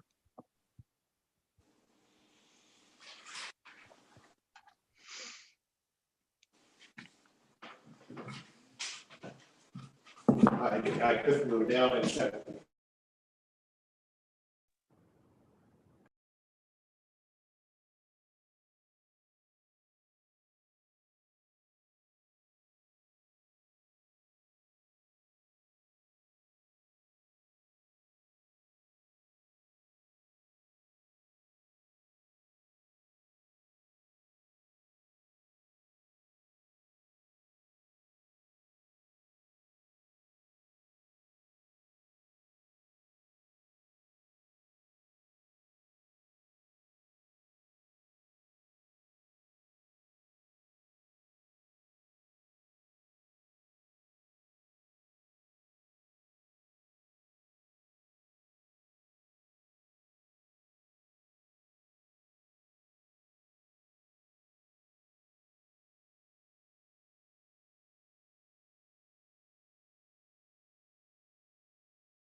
Okay, so when all of council is back, we are live again. I do believe we are already live, so everyone just be aware that we are currently live.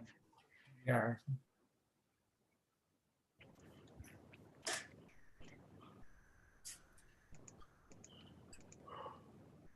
Gwen, I'm getting a note that says I cannot start my video because the host has stopped it. Mm-hmm. I'm back. Oh, thank you. Yeah. Gwen, the same thing here.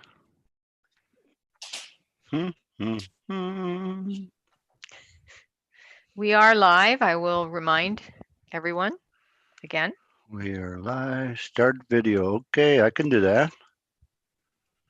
Look at that. Giddy up. There he is.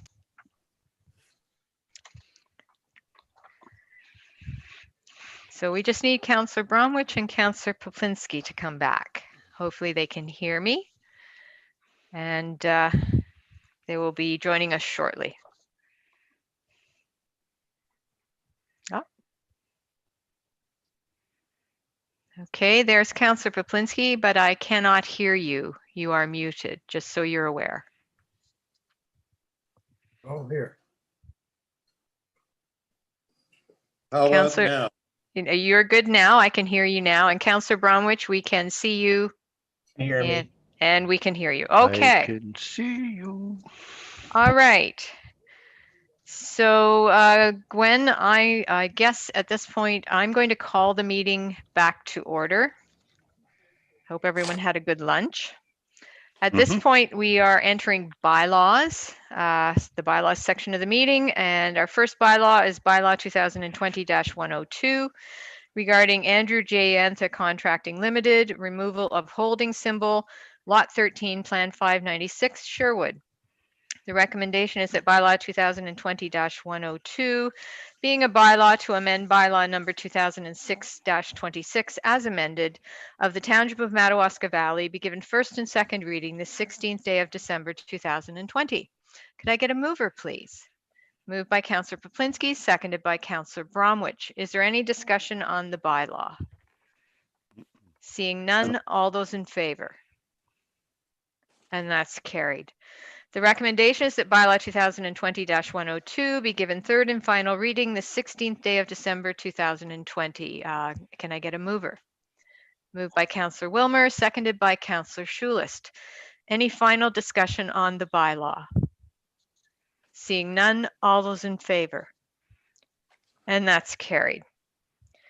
Our next bylaw is bylaw 2020-103. And just to note before I introduce it, Council, that there was, we did change the bylaw to state standing committee responsible for community and economic development. It had standing development and property standing committee. So we've gone to the generic labeling, and then that committee would be identified in the standing committee bylaw. So those changes were made by staff. I do believe you got copies of it. Sue? Just for council clarification, the only reason this is coming back is it had been identified a couple of years ago that the map that was attached to it, the map is correct. There was just some streets that were reversed. So Silas made those corrections. And then the fact that when we had our standing committees, the name is different. So we did present it to the BIA, and they concurred that it still reflects their agreement. They did ask that we include that generally they go in tandem with the council terms. So we added that wording in there, but that was the only change. Okay, so with that, Council, bylaw 2020-103 regarding designate a certain area as an improvement area and to establish a board of management. The recommendation is that bylaw 2020-103, being a bylaw to designate a certain area as an improvement area and to establish a board of management, be given first and second reading the 16th day of December 2020. Could I get a mover, please? Moved by Councillor Wilmer, seconded by Councillor Schulist. Is there any discussion on this bylaw or any questions?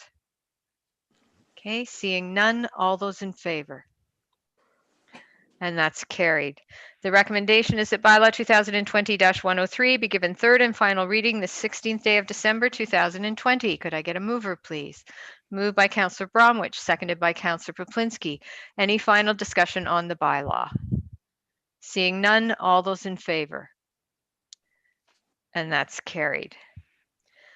Our next section of our agenda is the public meeting and planning matters. 12.1, we have severance application B47-20, owner Mark Zurakowski, applicant agent Howe and Bradley Professional Corporation, part of lots 33 and 34, concession 1, and part of the shoreline road allowance along Kaministkeg Lake in the geographic township of Sherwood, now in the township of Madawaska Valley, in the county of Renfrew. 37.66 meters by 83.5 meters, 0.425 hectares, or 1.05 acres. Lot addition, location 104 and 92 Arrow Drive, Barry's Bay, Ontario. Sue, do you want me to read the recommendation and then have a discussion? Okay. The recommendation is that council approves severance application B47-20 as a lot addition subject to the following. Number 1, a zoning bylaw amendment of the lands to be severed from tourist commercial TC to limited service residential LSR. And number 2, an agreement to merge the enlarged lot. Could I get a mover, please? Moved by Councillor Wilmer, seconded by Councillor Schulist. Now, are there any questions on this bylaw? No. Any discussion? One thing that is interesting for council to note, or sorry, not on the bylaw, on the recommendation. I apologize, I called it the wrong thing. One thing that's interesting to note is that you're starting to see the effects of OPA 25 coming through in what we're getting, because there's references to deer wintering yards in some of the maps. You're seeing a lot more maps with this than you would have normally seen in the past. And there's a map called NHF that shows that this is actually a deer wintering yard as designated by the province. So just to be aware, there's also the comment from the county that because there's no additional building or construction occurring with this lot addition, that there should be no impact on the deer wintering yard. So therefore, there's no request for an environmental impact study on the deer wintering yard. So things are changing, and this is where we're first starting to see those changes coming through to our table from the modifications made by the province to OPA 25.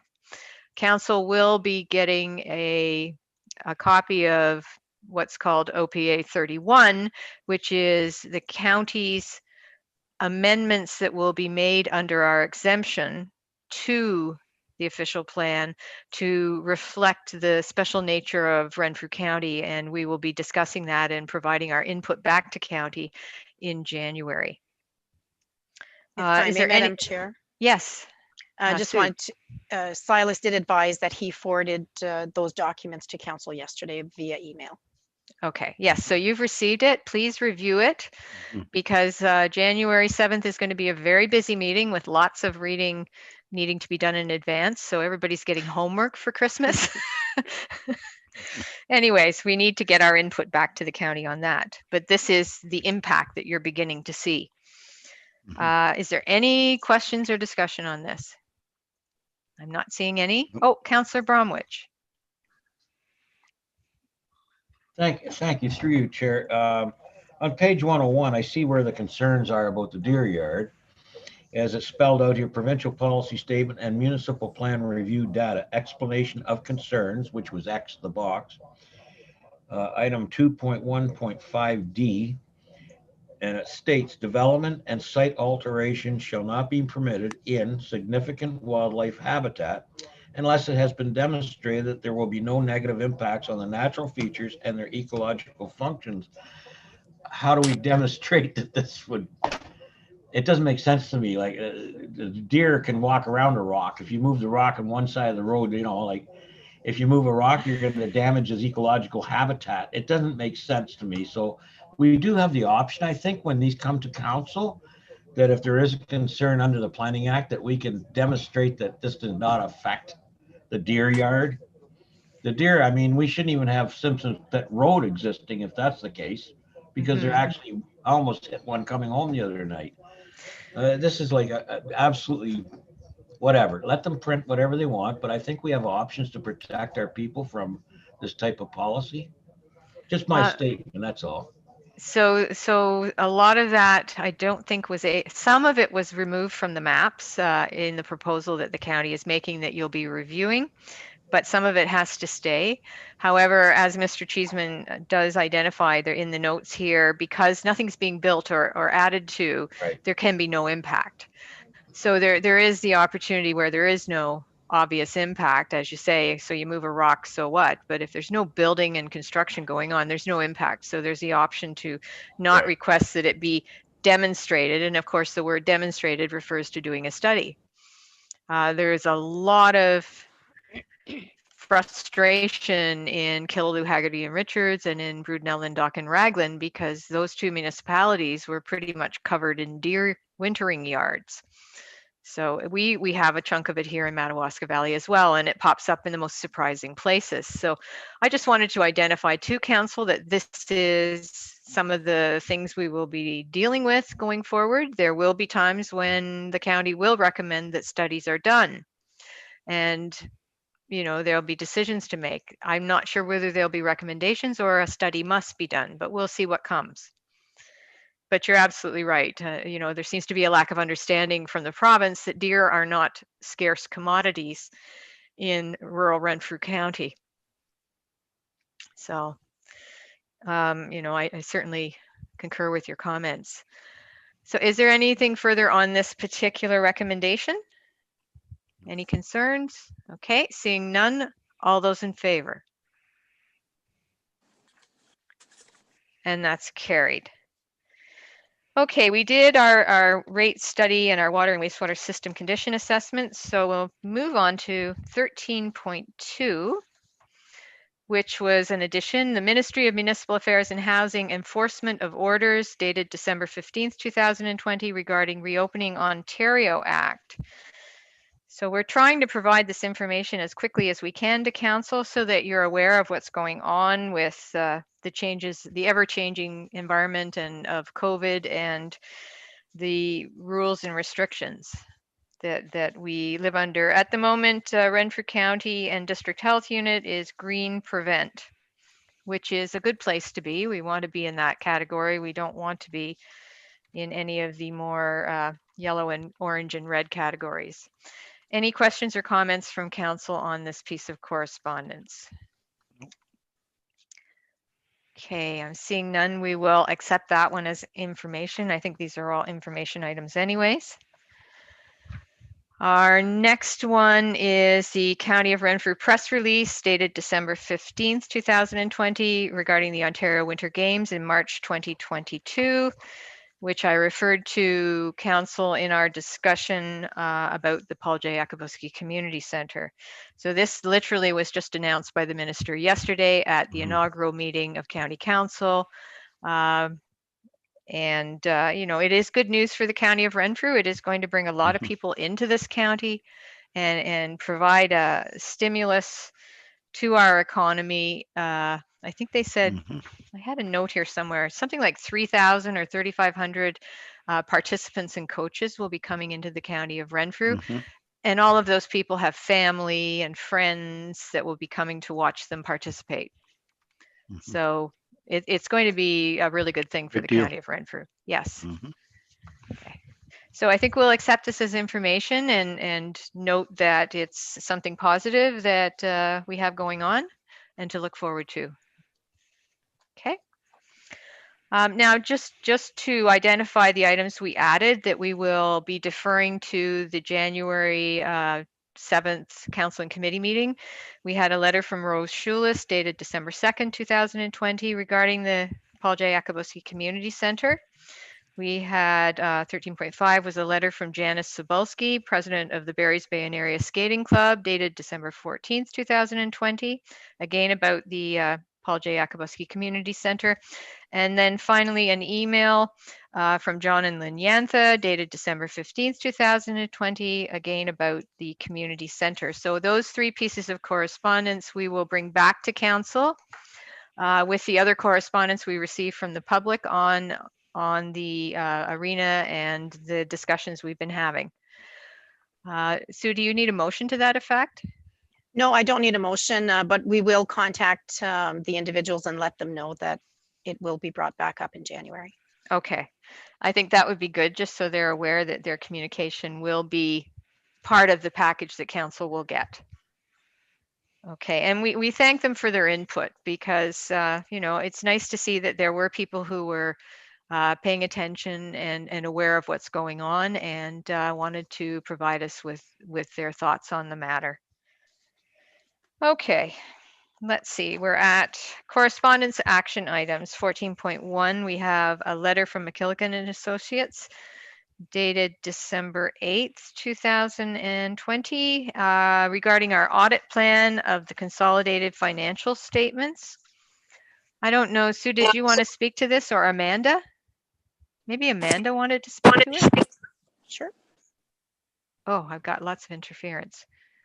Oh, here she comes. Okay. Amanda. Sorry. Yeah, so this is just a letter that we receive every year prior to the financial audit of our books, and it's just outlining what their duties are, what you can expect from them in the reporting process and the procedures, and to just agree with it is what they're asking, that you agree with their roles and responsibilities as auditors. Okay. So Amanda, do you need us to come in and sign this document? Yes, I will need each member of council to sign it. So as I see you come through the office, I will grab you and hopefully get your signature on the document. So at that time, could members of council, if they have any audit questions or requests, could they provide them at that time to you? Certainly. Okay. Mm-hmm. I think that would be good then. That provides everyone with an opportunity, should you have a question for the auditors or a request, a specific request, if you could please put it in writing and bring it in to Amanda when you come in to sign the audit letter. And is there a deadline for when you'd like this done by, Amanda? No, because we haven't scheduled the year-end audit. We're currently in the process of the procedural audit, and once that's completed, we'll be scheduling the year-end. So it'll be a couple of months yet. Okay, so maybe it would be best if council provided you with that feedback by January, in January. Okay, so everyone, if you could please do that, I would appreciate it. And if you're in the office and you have no questions or concerns to express to the auditors, please sign the document so Amanda's getting that job done. Okay, any comments, questions from council on that? Nope. Not seeing any. I think we're all on board with that. Okay. 14.2 is a resolution from the City of Hamilton dated November 24th, 2020 regarding request for an interim cap on gas plant and freehouse gas pollution and the development and implementation of a plan to phase out gas-fired electricity generation. Is there any interest in from council in supporting this? Is this something you would like to be filed? Okay. Not getting any sense anyone wants to support it at this point, so let's file this one.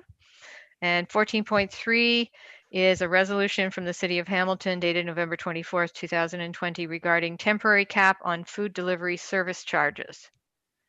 Any desire from council to support this? Again, are we going to file this as information?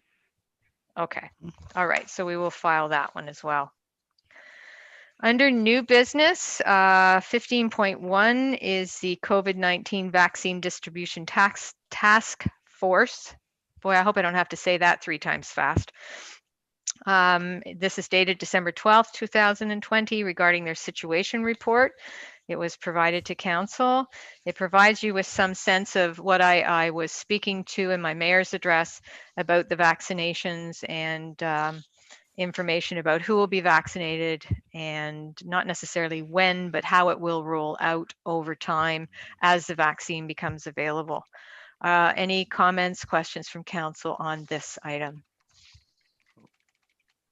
Okay, we wanted to provide you with that as information because I know members of the public may very well ask you questions, and this is as up to date as we have.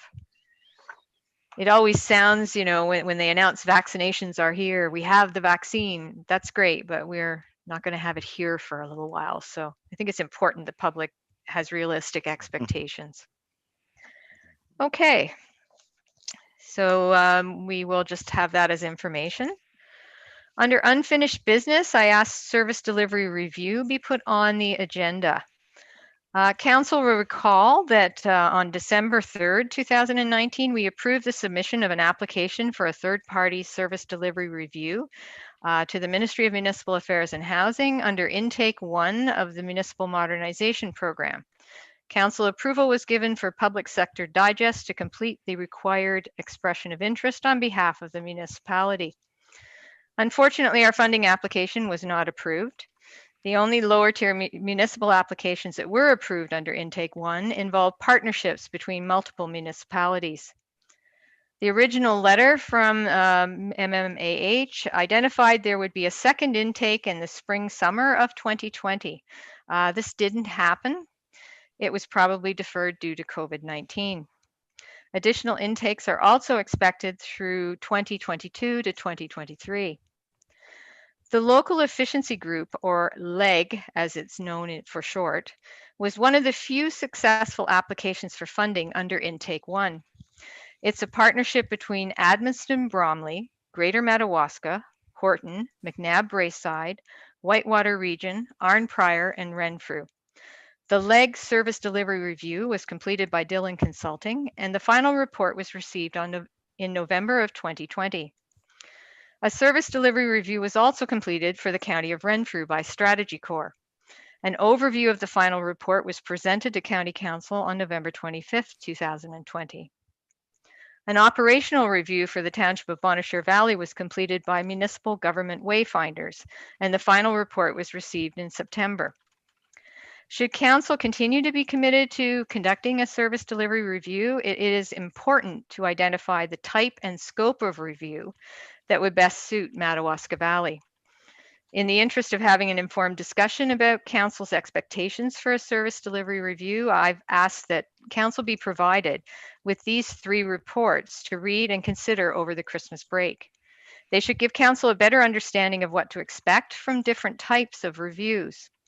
We can then decide how to proceed and whether or not to await the opening of Intake 2 funding from the Municipal Modernization Program. So I'm hoping that, you know, if you have a chance to review these 3 very different reports, it'll give you some sense of the kind of work that can be done.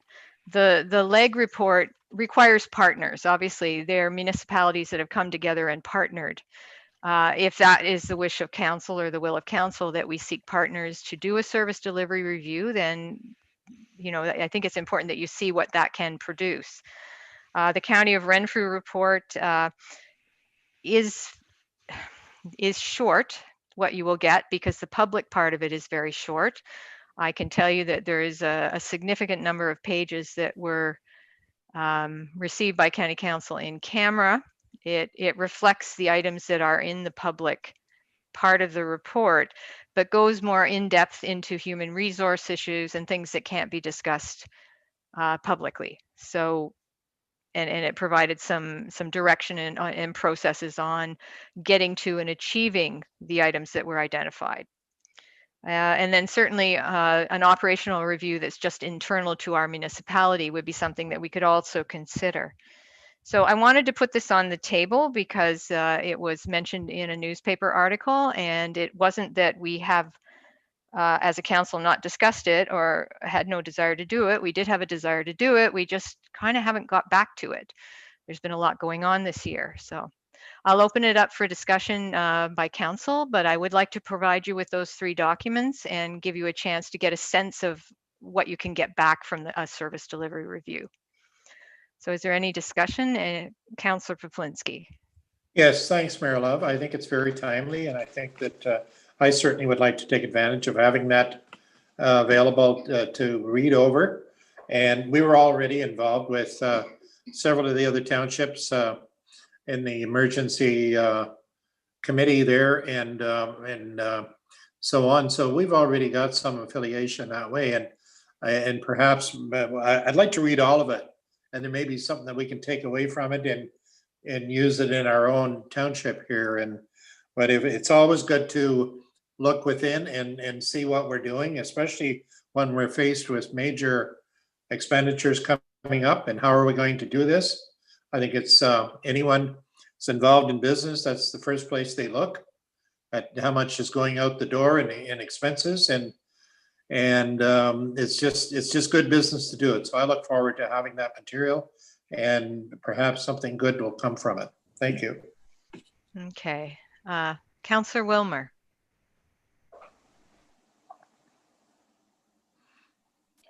Yeah, no, I think too, I look forward to receiving the information, but one question I did have, if we were to get into a partnership or an agreement with a couple of other municipalities, do they have to be Renfrew County, or, I mean, in the emergency preparedness plan, we went outside of the county, did we, or it can be anywhere, right?